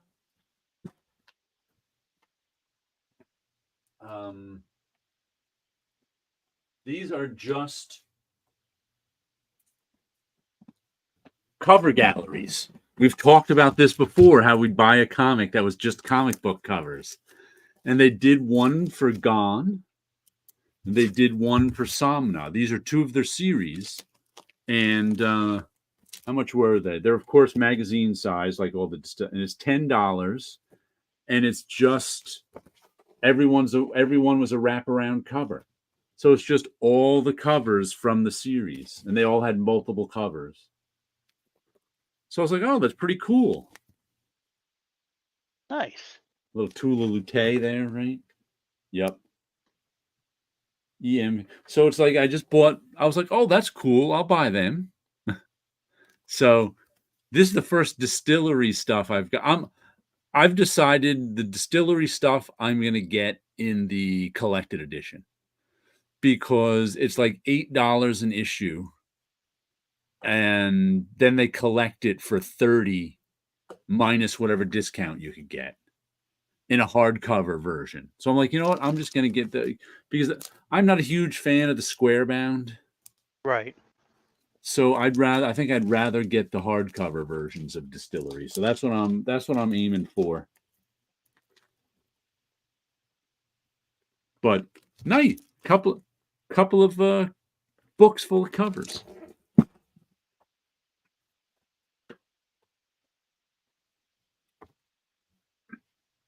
And someone also mentioned, I think, when I was showing those, that there's going to be like a Wonder Woman book of covers coming out this fall and a couple of other things. Comic Crack, evening gang, drive time comic crew. How are you doing? My all-time favorite from Vertigo is The Second Death, The Time of Your Life. Oh, I don't know that one at all. SBPT. Yeah. So the first Death miniseries is The High Cost of Living, and The Time of Your Life is the second one. And I think they changed. I think they changed artists for that one.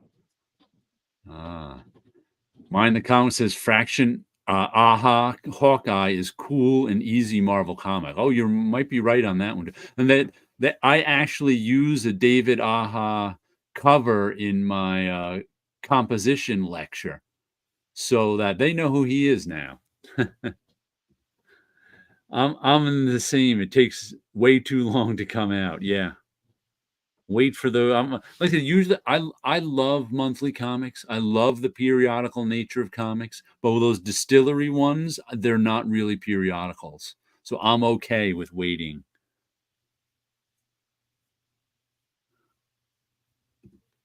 My last White Boat #3 is delayed 5 months. Oof.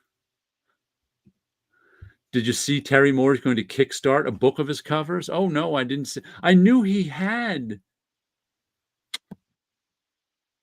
In the Strangers in Paradise hardcover collection, he's already got a book of his covers made in that the Strangers in Paradise hardcover box set, which I don't have, comes with volume 1, volume 2, and volume the covers.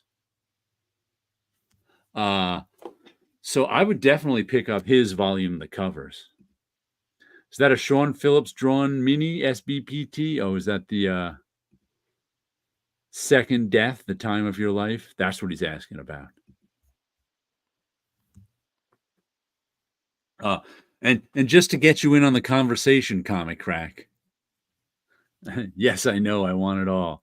Just to get you in the conversation, Comic Crack, one of my students asked me to put together a list of like top 10 or 20 comic book / graphic novels. So that's what we've been discussing. And so far, we've split it off into 5 different lists. Besides best comics.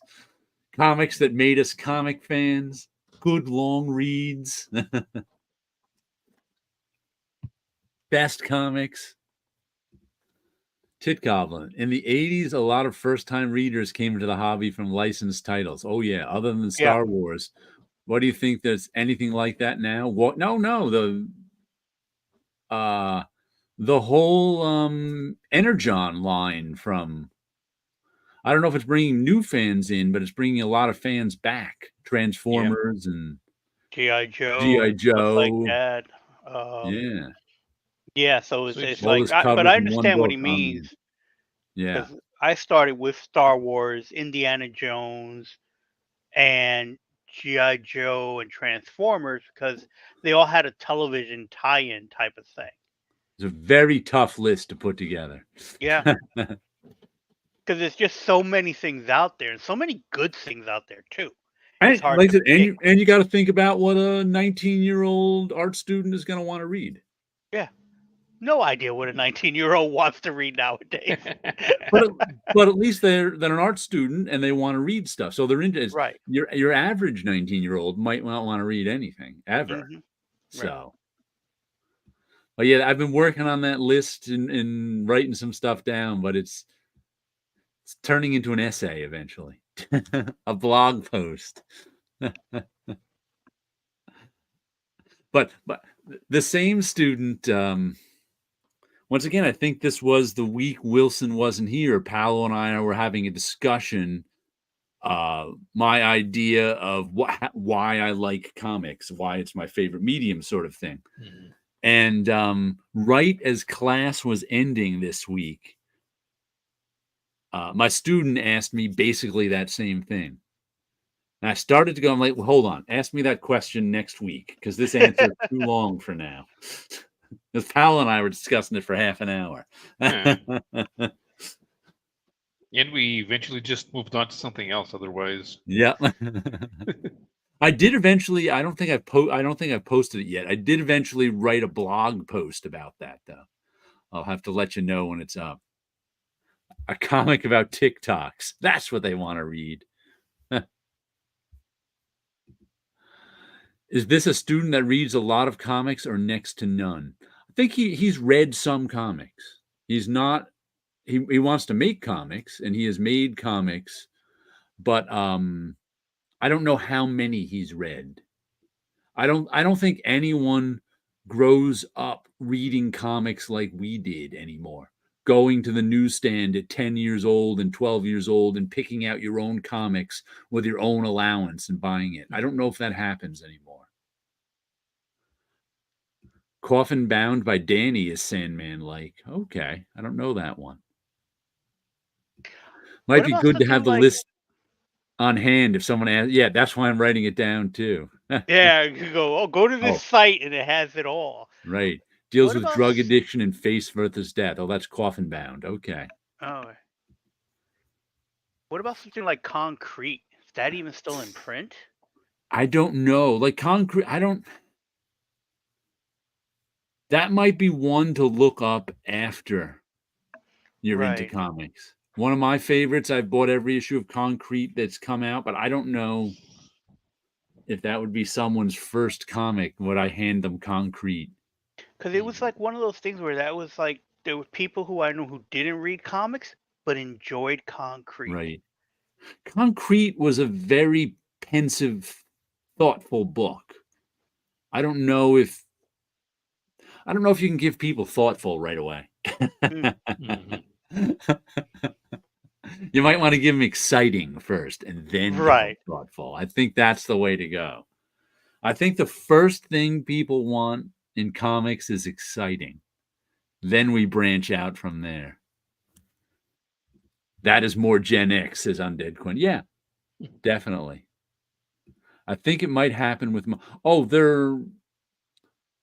if a student is into there are so many students into manga and anime that it's amazing. And there's so many students who draw in that style. Yeah. That it's like, whoa. You have to teach them how to not draw in that style because that's all they know. Mm-hmm. But I was also just thinking about, let's see, on the second graphic novel, Chris Bacala was still the artist and Mark Buckingham helps. It was 17. It was my first graphic novel. I didn't notice that. The style, they switched. Was that Death? Which one was that? That might have been Death because I think Chris did the first Death. I think he did. I remember on something, Chris, I think it may have been Death, and Mark Buckingham came over. And I was like, oh, he does a pretty good job. I've never read Concrete yet. And here's another, speaking of, I just dropped my 2 foam ring toys. There we go. Now, this probably wouldn't apply to Wilson because he went to art and design high school. One of my students went there too. One of my current ones. I think a few of them have gone there, but this is a current one. I was talking to my students this week about how far ahead they are compared to me and my fellow students back in 1984 when I started college. And I was thinking back, especially since I had one student who's he really wants to do something specific. He wants to be a Korean. He wants to be like a Korean concept designer, illustrator, animator. I don't even know exactly what field it is. But I think it has to do with concept design for animation in Korea. And he's really focused on this. And he's actually pretty good at it, especially for his age. He's probably right out of high school. And so far, he's been a little disillusioned with art school because he's so far ahead of the other students. Because he was like, oh, I thought when I get in art school, they're going to because the first thing he did when he decided he wanted to be this, was he watched hours and tens, if not hundreds of hours worth of videos on how to draw in this style, how to do the perspective, how to do this. He even bought art programs of videos showing him how to do this. But it's like so specific. He's like, oh, I thought and I was talking, I'm like, you don't understand. You're so far ahead.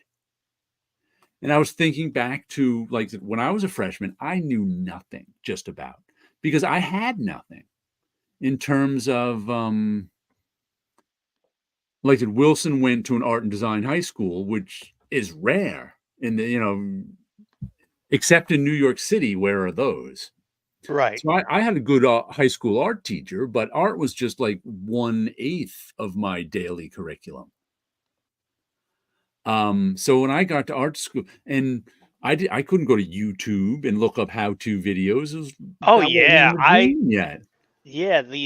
when I decided that wanted to be an artist, I was also lucky in the sense that my mom wanted to be an artist but never got to be. Okay. Right. So she was more in tune on what to do to get me into classes. I mean, there was a summer program that we tried to get into for Mhm. Cooper Union before I went to high school. Well, I was Right. still in junior high. There was like a program, and I remember we went to Cooper Union, and it was like, no, I was too young for it. But to go to art, but since I was just accepted to art and design, to go to art and design first, and then try for the summer program that they were doing. We never went back to the program. We never checked it out Right. afterwards. As a matter of fact, I kind of forgot about it until a little later. Someone was talking about Cooper Union. It's like, did I go there? No. I went there with my portfolio for something. It like kind of triggered the memory that I wonder why we never went back. But trying to get information to do Yeah. artwork was very hard. And even though comics was a love, I wanted to go in for advertising. Right. That was my main goal, was to Because become that an was a real advertiser, field. because that was a real field, So I didn't think comics was something I could get into. But in the process of learning art, um, a few things did come out, like the How to Draw Comics the Marvel Way videotape. Videotape. So disappointed in that, Ah, because I thought it was going to be, because it says hosted by John Buscema and Stan Lee. I thought it was going to be them just standing there talking about how to do it, like a how-to type thing. I wanted Bob Ross. That's what I wanted, was like a Bob Ross John how-to thing. Buscema was not a teacher. No, and it was basically they took the book and they talked about the book in a video format, kind of a thing. And you look at the artwork and it's like, oh, they're just showing the artwork that's from the book. And so it was basically a book report.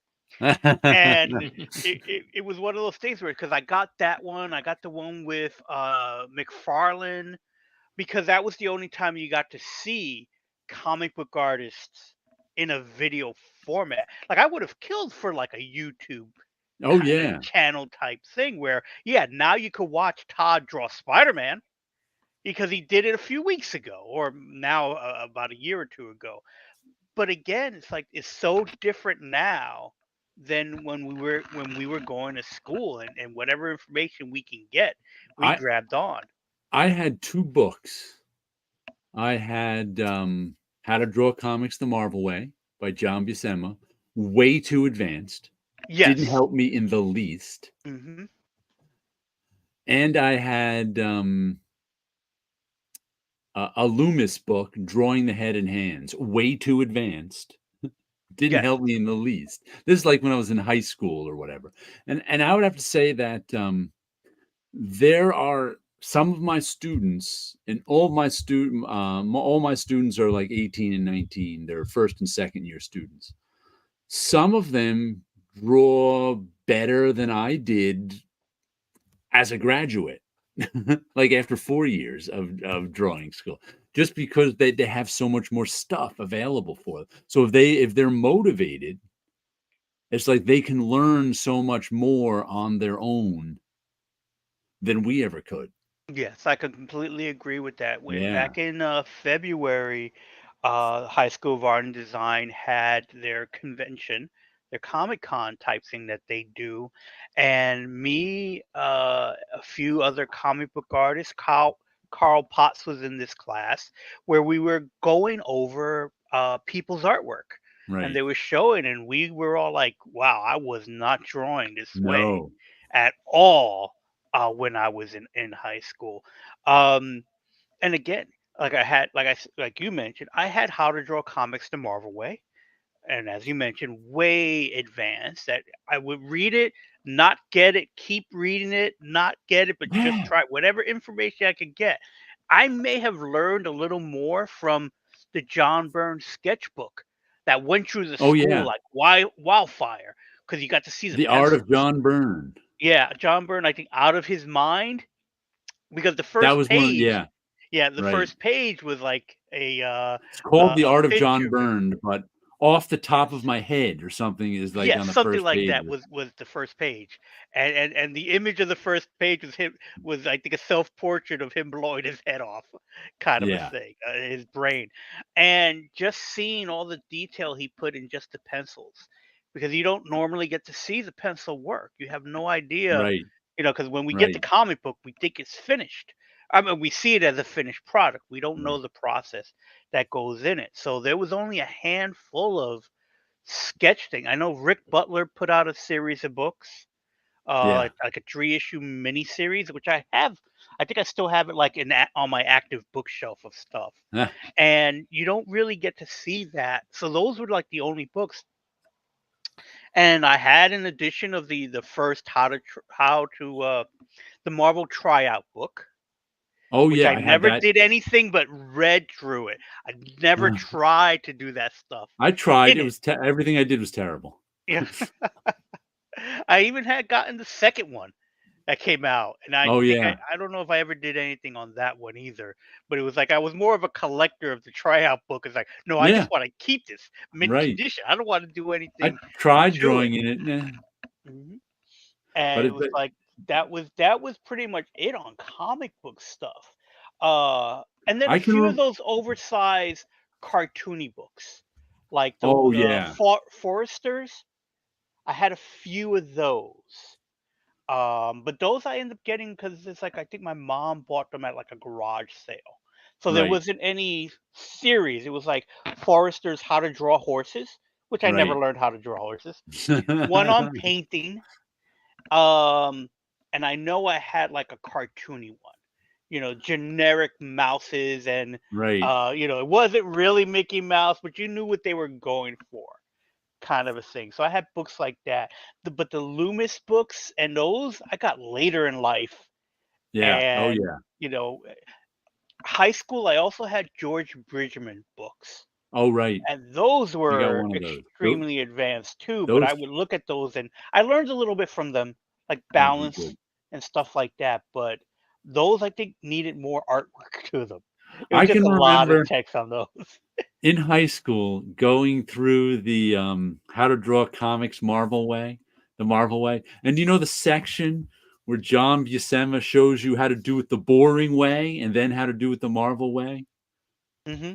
I'd be like, I can't even do it the boring way. Uh I, huh. I'd be content with doing it the boring way. Yes. Please show me how to do it the boring way first, because I can't do either one of these. I, I, The boring way was too advanced.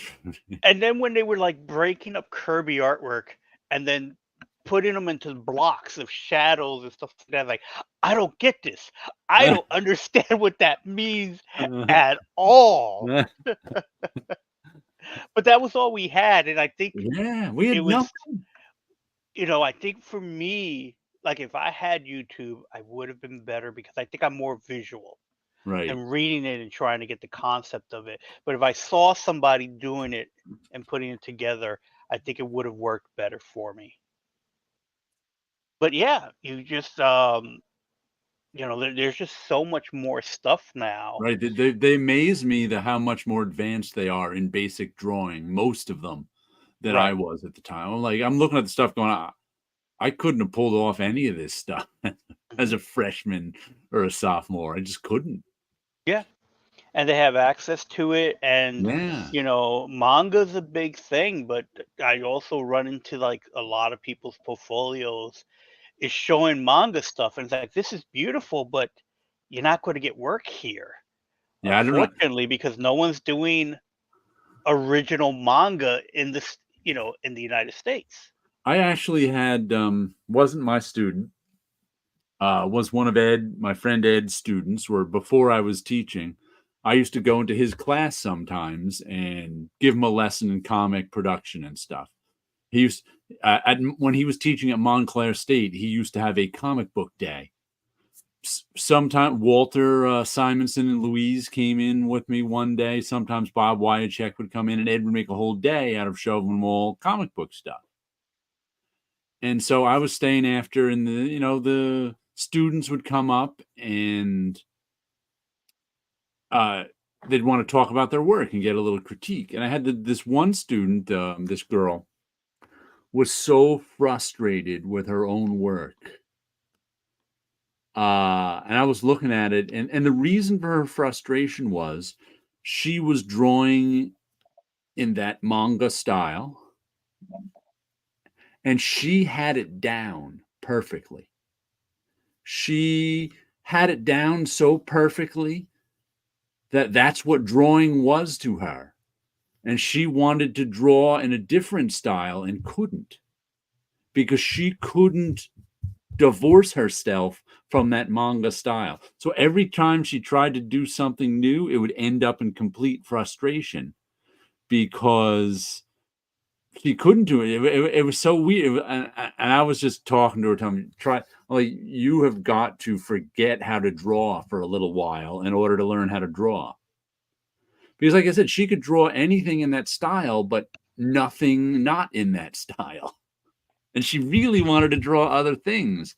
But it was, like I said, she obviously she'd been drawing like that since she was a kid. Right. So I had to give her some lessons on how to not draw so she could start drawing it different, because she had it down. It was like, it was perfect, manga style. I was like, wow, that's kind of crazy.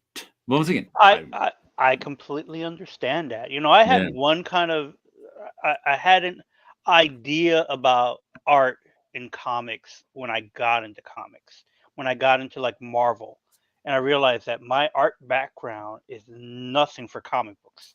Yeah. What I learned, like I said, the advertising background, it could do design stuff, do paste up mechanicals, this and that. So that worked fine for doing posters, doing T-shirts, and stuff like that. But it's like, none of this information I have is going to help me to actually draw comics. It's a different animal. I had to learn a new language, but I didn't really knew it until I got into Marvel. You should have seen my critique from Joe Cooper. I'm amazed I had the guts to even do this. Was after I had graduated from art school. But once, like you said, I didn't learn comics in art school, but I wanted to learn comics. So I think this was just before I graduated from school in December of '88. My first working at Marvel was November of '88. But then I really was there more steady starting like in January of '90, because I was a freelancer. So in that 6-8 months before I started at Marvel, I was really teaching myself how to do comics. And I wasn't very good at it.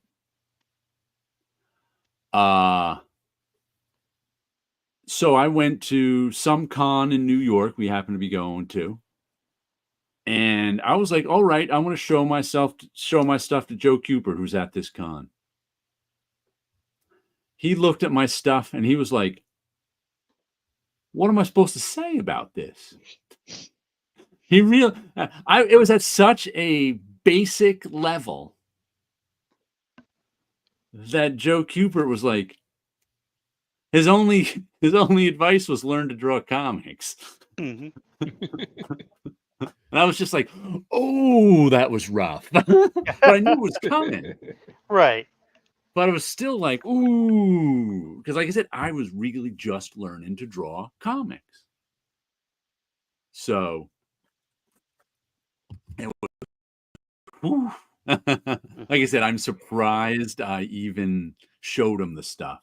Just because it was at such a basic level. I think I still have those pages here somewhere. I'll have to try and find them someday just to show you what 22-year-old Jared showed to Joe Cooper, who was like, really? You want to draw comics? But then I found my own path after that too. You didn't tell. Oh, what do you know? You're old. Oh, I knew I knew he was right. That's what hurt. I knew he was right. Yeah, 22. You were past your prime. You should have started at 17, like Rob Liefeld. Yeah. As we were discussing that famous Neil Adams quote: "If you haven't made it in comics by 19, you're never going to make it." Oh wow. Once again, I don't think that must have been the week Wilson wasn't here we were talking about. Mm-hmm. That was a quote. That's a famous quote. And I forget what got me thinking about it again, but I think there's some truth to that.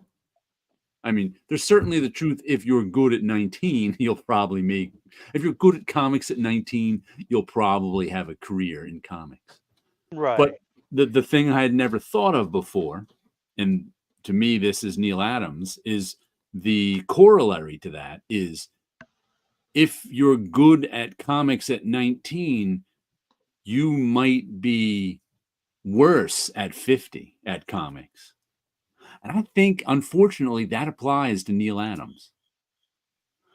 And applies to a lot of people who are much better in their youth at comics than in their middle age.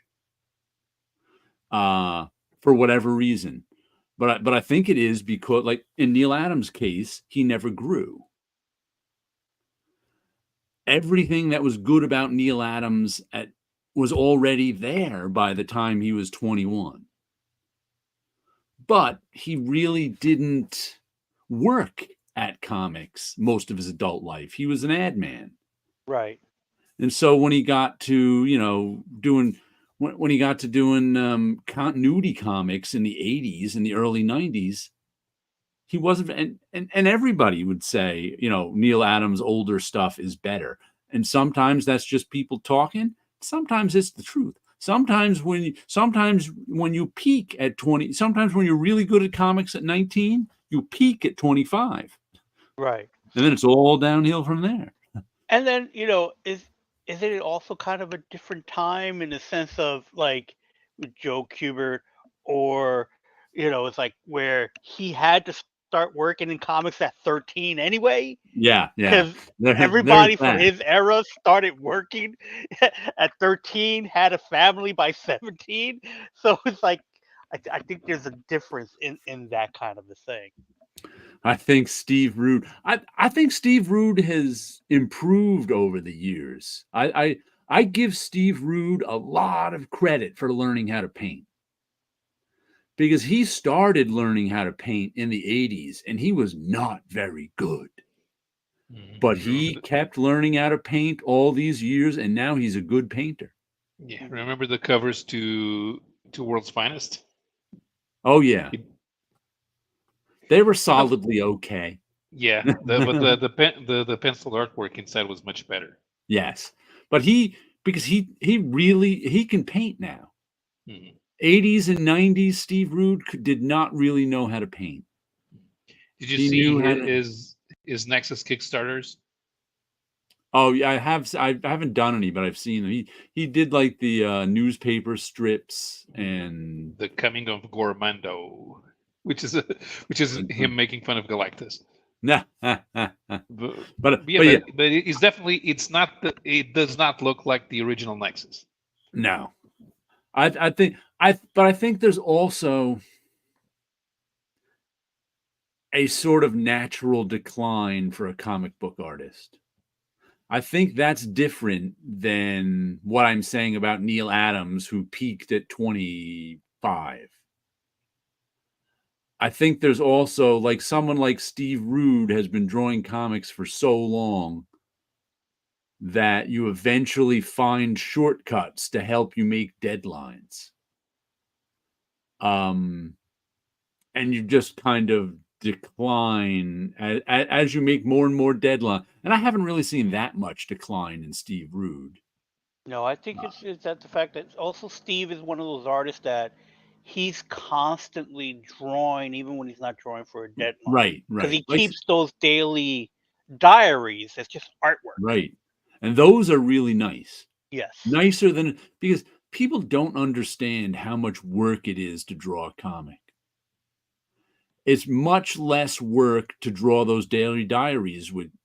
It's much less work to show off, for Steve Rude to show off his talent with those daily diaries than it is to show off his talent by drawing a comic book. Yeah. Because when you're showing off your talent in just drawings, you can draw whatever you want.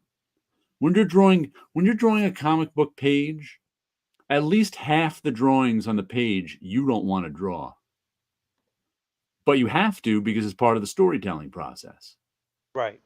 So that's for like every page. You'd like, I'd rather not be drawing this profile of this guy again. I'd rather be drawing, him jumping into a spaceship. But guess what? That's not the story. Brian Boland is still good, says Damian Dyer. Yeah. What has Brian Boland been doing? I haven't seen stuff from him in a while. Covers again. What was that? Maybe covers? Yeah, he's only done covers for ages, but I don't even think I've seen any of his covers. Mm-hmm. Wow, I can't think of any. That's weird. Yeah. What's the last Brian Boland cover you saw? I don't know. I got nothing.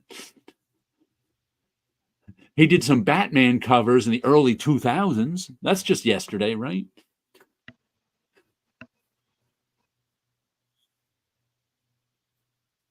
Do a search here. Now that I got like internet connection, you can look up. I can look up stuff. Anything on the listing since 2011. What was that? Yeah, I don't see anything on a listing here since 2011. Wow, what has he been doing? Well, he's 73 years old. So yeah, there is that. He might just be enjoying himself. You are right.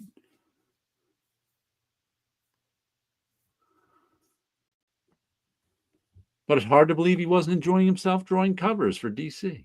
Right. Oh, I better quickly show my comics before we run out of time. Because we still want to do a read, rip, and slab. We'll do one of those right after I show off these quickly. Precious Metal, issue 5 of 6. I continue to love the artwork. I can't really tell you what the story's about. 7 Years in Darkness, year 2, number 3. We continue our story of the Wizard School by Joseph Schmalke. Good stuff. Plastic, Death and Dolls, wrapped up. And it turns out this was a prequel. I knew there was another Plastic series before this that I missed. I didn't get. But it ends with this going, now read Plastic Volume 1. I'm like, oh, now I want to read Plastic Volume 1. And The Autumn Kingdom, which really, I don't think I'm going to buy any more issues of it. It was okay. This is the story about the two girls who went on vacation with their parents, and then fairies and elves and dwarves stole their parents, and they got a magic sword, now have to get them back, and it was okay. Want to give us a quick look at your comics, Wilson? Sure. You got a few there, right? We got Amazing Spider-Man number 59. Picked up the continuation of Godzilla, There Be Monsters, Son of Giants, issue number 4. We got Savage Dragon, issue 272. A good one. I got that one last week, I think. We have Transformers issue number 13. Nice. Nice Starscream on the cover. Haven't seen him yet. And I've also picked up this All-In Special, which is a flip book of what's new going on DC. I started reading it on the train. I've been enjoying it. It kind of got me excited for the new series. They're kind of, I guess, for lack of a better term, a soft relaunch, because like all the new books are going to have these kind of like very splash pagey covers. Okay. So it's part of the All-In. So if you want to start reading DC books, an event had just finished happening where everybody lost their powers. So I'm guessing they must have, spoilers, got their powers back. And then there's another series that is called Absolute. Oh, that just came. Absolute Batman #1 just came out this week. Absolute Batman. Here's some that logo kills me. That new Batman logo that looks like they're hiding the Batman logo. It's like, we don't want you to see the new Batman logo yet, so we put this black bar across it. No, the black bar is the logo. Is the logo. And for spoilers, it's because he can remove it, and it's an axe. Okay. So in these absolutes, Batman does not have his money or a bat cave or stuff like that. Here's the absolute Superman ad.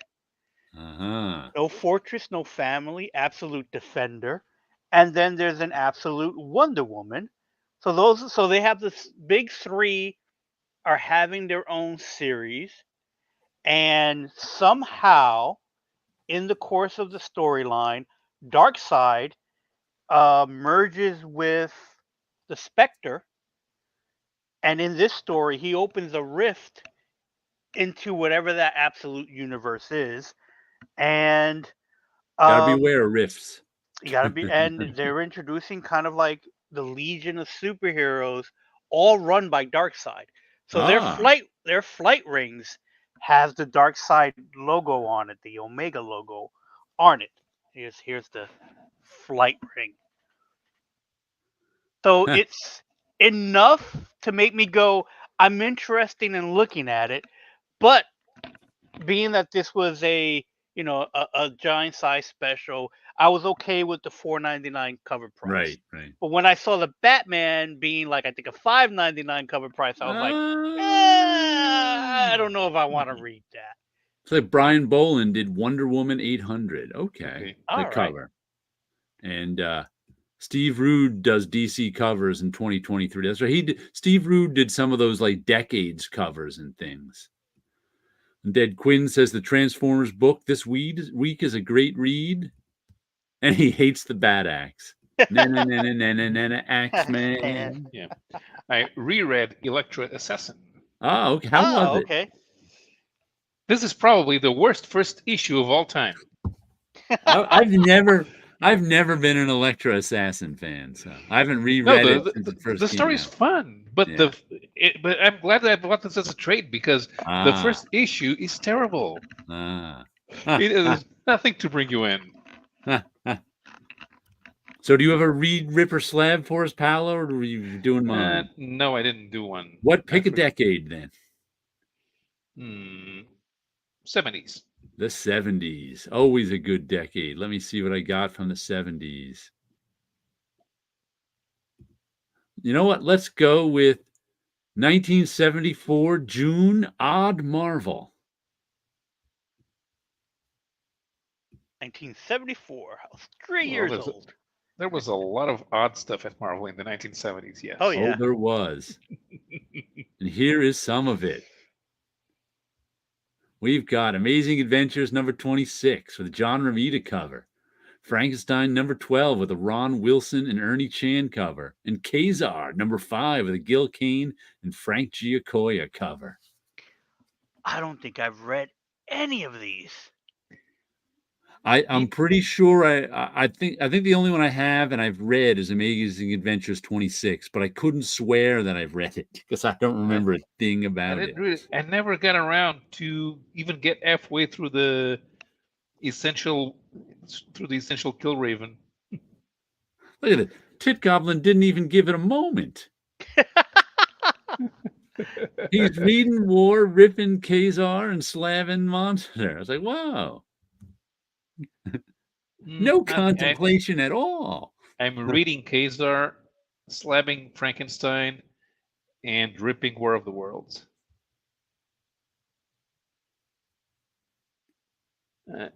I've never read War of the Worlds, so I'm not going to start now.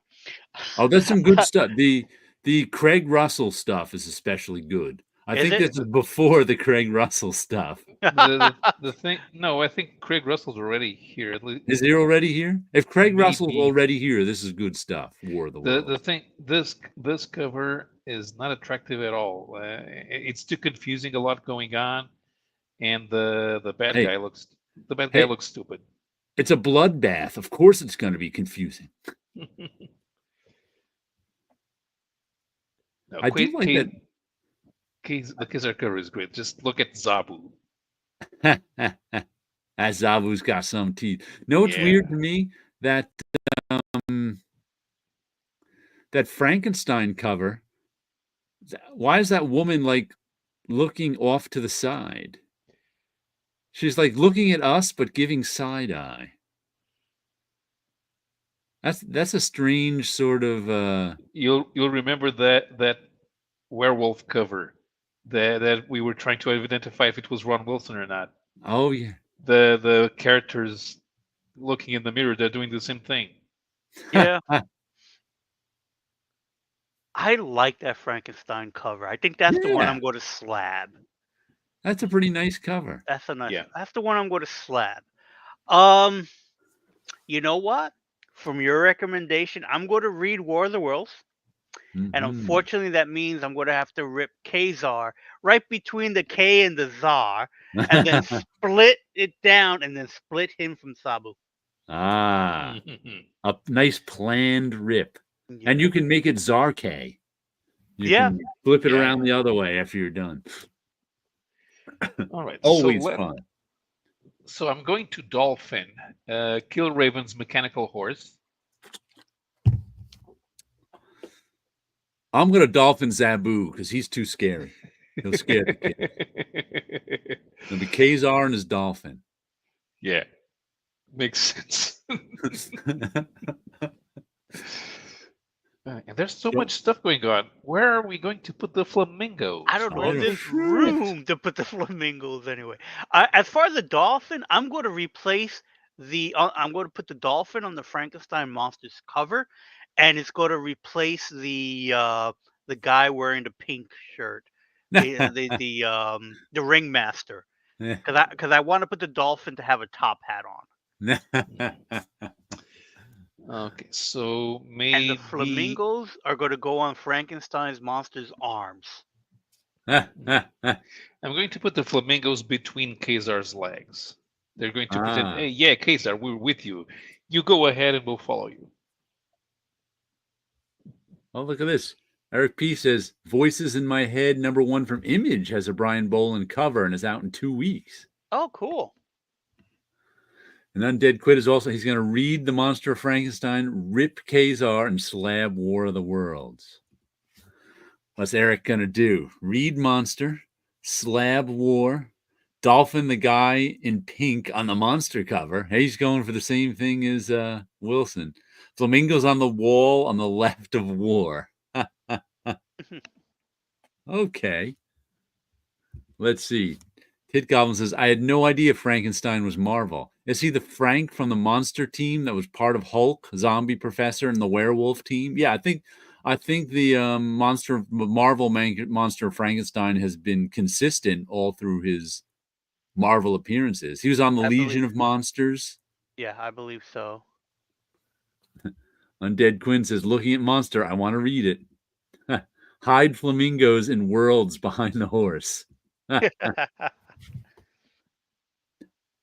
And it's funny because you mentioned the woman look side-eyed. She almost looks like she's looking at the guy that's on the Kazar cover, who's also looking at us.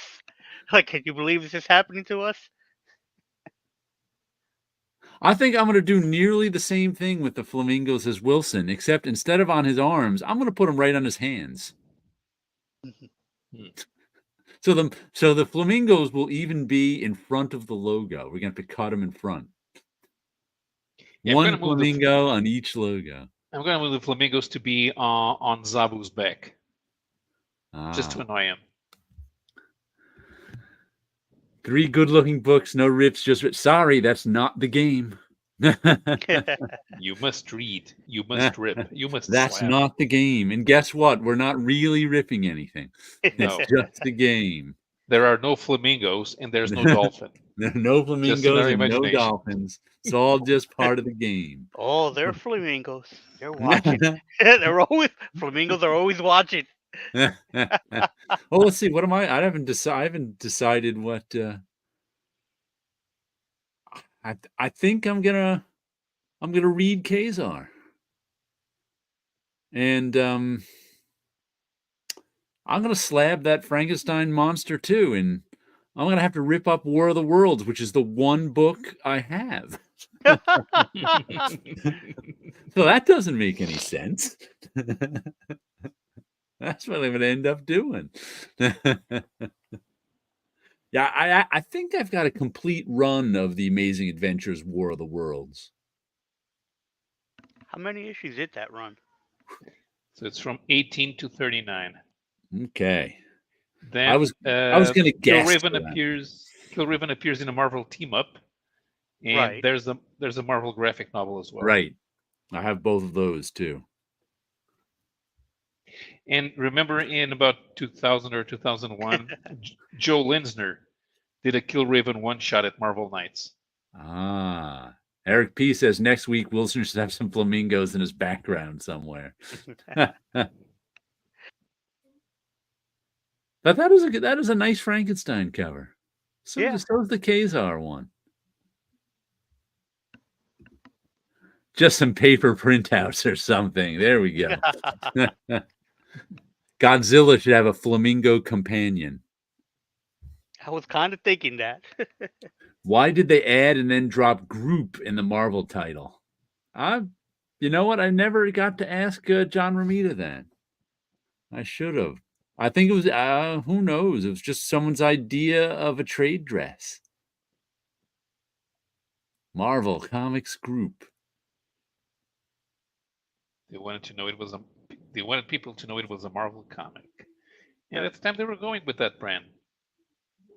Yeah, it's a classic look that people. Oh yeah, that's the one. That trade dress is always redone. Eric Larson, I think he's still redoing it every month for Savage. There's the regular version, and then there's the alternate version. Is that the Image Comics Group version? Yeah, I even done that for an alternate cover for one of my books, just because. Eric P. says Flamingos Kaiju. Yeah. Flamingos Kaiju. No. Yeah, and it was funny. Chris Geruso has a strip in Moon Knight, whatever the latest Moon Knight is series. He's got a strip in issue 2 of that. So he was asking me if I knew when the final order cutoff was. He was asking me this after the show last week. And I was like, well, being that the final order cutoff for issue 4 is this week, I think the other one is already out. Siri is talking to me. I was like, what's that voice? Probably because you said series. She thought you were talking to her. I think it was asking. It was trying to answer when the final order cutoff was. What are the DC equivalents of these books? Those are the checkerboard. I mean, the like Kazar and Frankenstein and well, DC would have. What did it have in 74? It probably had like those House of Mystery books. Mm-hmm. I don't know if it had any sci-fi ones like War of the Worlds or Jungle ones. Did it had Tarzan? That would be its Jungle one. Yeah. Yeah, Tarzan's. They had Our World at War kind of a thing. They had the regular war books. Yeah. They did. But War of the Worlds is like sci-fi-ish. Yeah, Yeah. they had an anthology where they ran John Carter. That was about 74. Oh, okay. And the regular Warlord of Mars as well. Mm-hmm. Be the closest one, I would think. And did they have their own Frankenstein monsters? They had the. I don't remember them having a Frankenstein monster. Did they even have a Dracula? They had Creature Commandos, didn't they? Oh, that's right. When was that? That was 75, Creature Commandos? I don't know why that year comes into my head. I'm not sure what year that was, but maybe. But yeah, Creature Commandos would be more of a Frankenstein monster equivalent. I don't know if they had anything like War of the Worlds, unless it was something like Stalker from... Yeah. That was sort of barbarian sorcery. That was kind of similar. Yeah. Creature Commandos debuted in 1980. Oh, really? 1980? It was that late? Oh, wow. Yeah. Okay. I thought it was earlier than that. When was Time Warp? They're like sci-fi. That was late 84, 70s? I think. What was that? It was 1979 to 80. Okay, so it was... And wasn't Warlord something that was sword sorcery but in space? Warlord started... No, that was Warlord, Mike Grell's Warlord. What year was that? I think it was 77 because it started in first issue special. But that was more of a Conan. I don't even know. Warlord was like a fighter pilot who crashed his plane up near the pole and then was walking around. Warlord was a mix of John Carter and Pellucidar. Pellucidar, yeah. He found a whole other world. Like it's the Hollow Earth theory. Story. Okay. So Warlord was from our world or the DC Comics world eventually, and he found the entrance to the Hollow Earth, and then was in the Hollow Earth with, kind of like that. It was fantasy mostly. It was like a fantasy story then. Right. So Solomon Grundy was kind of their Frankenstein-ish. Yeah. Yeah. We could see that. But he didn't have his own book. He was just a regular villain.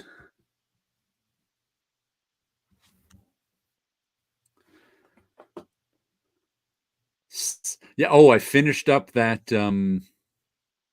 Stan Lee Lied book. Oh, okay. More of the same. But man, there's that author really doesn't like the Marvel writers of the 70s who were mean to Jack Kirby. Yeah. Mm-hmm. Who does he not like them? He really doesn't like Scott Edelman, who was an assistant. He's casting his person. He's putting thoughts on the writers' minds that probably were not there. I don't think they set out specifically to go against Jack Kirby. They probably did have some issue with the art. They had an issue with his work. Yeah. Oh, I know Ralph Macchio was wising off about Jack Kirby's work. He did that the entire time about other people too. I have no doubt that the young editors and writers at Marvel in the 70s didn't think much of Jack Kirby's work anymore, because I mean that's just kind of I've seen it happen plenty of times. But this guy really took umbrage at it, and I was just kind of like, I mean, I've heard artists who in the 90s who the Image guys disparaged really weren't happy about it. And I heard from some of them personally who were like, they're 20 years there, because though the Image guys, when they were breaking away from Marvel, invited a lot of the old timers to go with them who didn't, and then they were like, they didn't have nice things to say about the old timers. So it's kind of happened way more than once. So I 100% believe that. Oh, they actually have. They actually printed it in there, and when Kirby came back the second time in the 70s. Whatever the first comic he did was, I forget. Roy Thomas wrote on the splash page, "Nice art, terrible dialogue." And it's still there. It's on the original art. Mhm. So that's what was going on in the Marvel offices when Kirby came back that second One time. thing that all of those Marvel writers at the time had was the notion that artists don't write. Right. They wanted to write. They wanted to write for Kirby. That was it too. They wanted to do the writing on these books. And they have, interviews with I think it was Jack first was talking to Roy Thomas about coming back to Marvel, and he's like, "Should I come?" So Jack was kind of feeling out Roy Thomas before Stan Lee if he should come back for Marvel. So Roy knew that he was going to be coming back, and then Jack talked to, and this is all in an interview with Roy Thomas from I think 81 when he was mad at Marvel. So that's why he was talking. So then Stan talked to Jack and he was coming back, but Jack made the deal that he was going to write his own stuff if he came back to Marvel. And Stan was like, sure, because Stan wasn't writing the stuff anymore. He didn't care. But Roy Thomas said when he talked to Stan, and this is in the interview from 81, that if Jack comes back, don't let him write anything. We'll write it all. Let him plot. That's fine. We'll do the dialoguing. And Stan was like, sorry, already made the deal. He's coming back. So all these writers actually wanted to do the writing for Jack. That's one of the reasons they think that, they were so mean about his writing, because of course they wanted to do it. Why wouldn't they? But yeah, it was an interesting book, but the guy has such vitriol who wrote it that sometimes it was tough. I mean, I don't disagree with a lot of his points, but sometimes it was a tough read. It's like, take a breath, fella. Take a breath. I forget the author's name, but like I said, I don't necessarily disagree with his points, but sometimes I'm like, you know what? You don't have to be so. You know what it is? Sometimes someone can be angrier on your behalf than you are. And sometimes that's a little much. Right. But anyway, we should wrap it up for the week. We've had fun talking comics and making lists. I'm going to have to go and work on that list some more. So if anybody out there wants to send me a list of their top 10 that I'll give to my students, or if you guys want to make your list, I'll give them many resource lists that they can look stuff up on to get into comics. Sounds good. Sounds good. All right. So hold on. Next week. It's going to be next week that you're that's right. Next week on Paulo's channel, because I'll be at my nephew's birthday party. FYI, this coming week, Avengers Assemble #2 of 5 Scott Koblish variants. He had a Deadpool variant this week too, but he didn't tell anyone in time, and I didn't see his name on File and Order Cutoff, so I couldn't get his Deadpool variant this week. I'll have to look for it somewhere else. He's got an Avenger. I started sending him when I started sending Scott the Final Order. Like I did it with whatever issue he last had. I was like, Scott, you got to tell people when they can actually order it. Yeah. Otherwise, you don't always see these variants. They don't always order these variants. So another one. So everybody will be on Paulo's channel next week, same usual time. Yeah. In case you, I'll post a warning video on my channel maybe Tuesday or Wednesday, and I will send you the link when I set it up, so you can also do a community post or a short video telling people to go to my channel. Yeah, I'll post one on my channel, telling everybody to go over to your channel and leave a link. Sounds good. That's right. Is what I'll do. All right. So everybody have a good week out there. Here's some balloons for you. Take care. Have a good 3-day We'll catch weekend. you next time. Bye. Have a good one.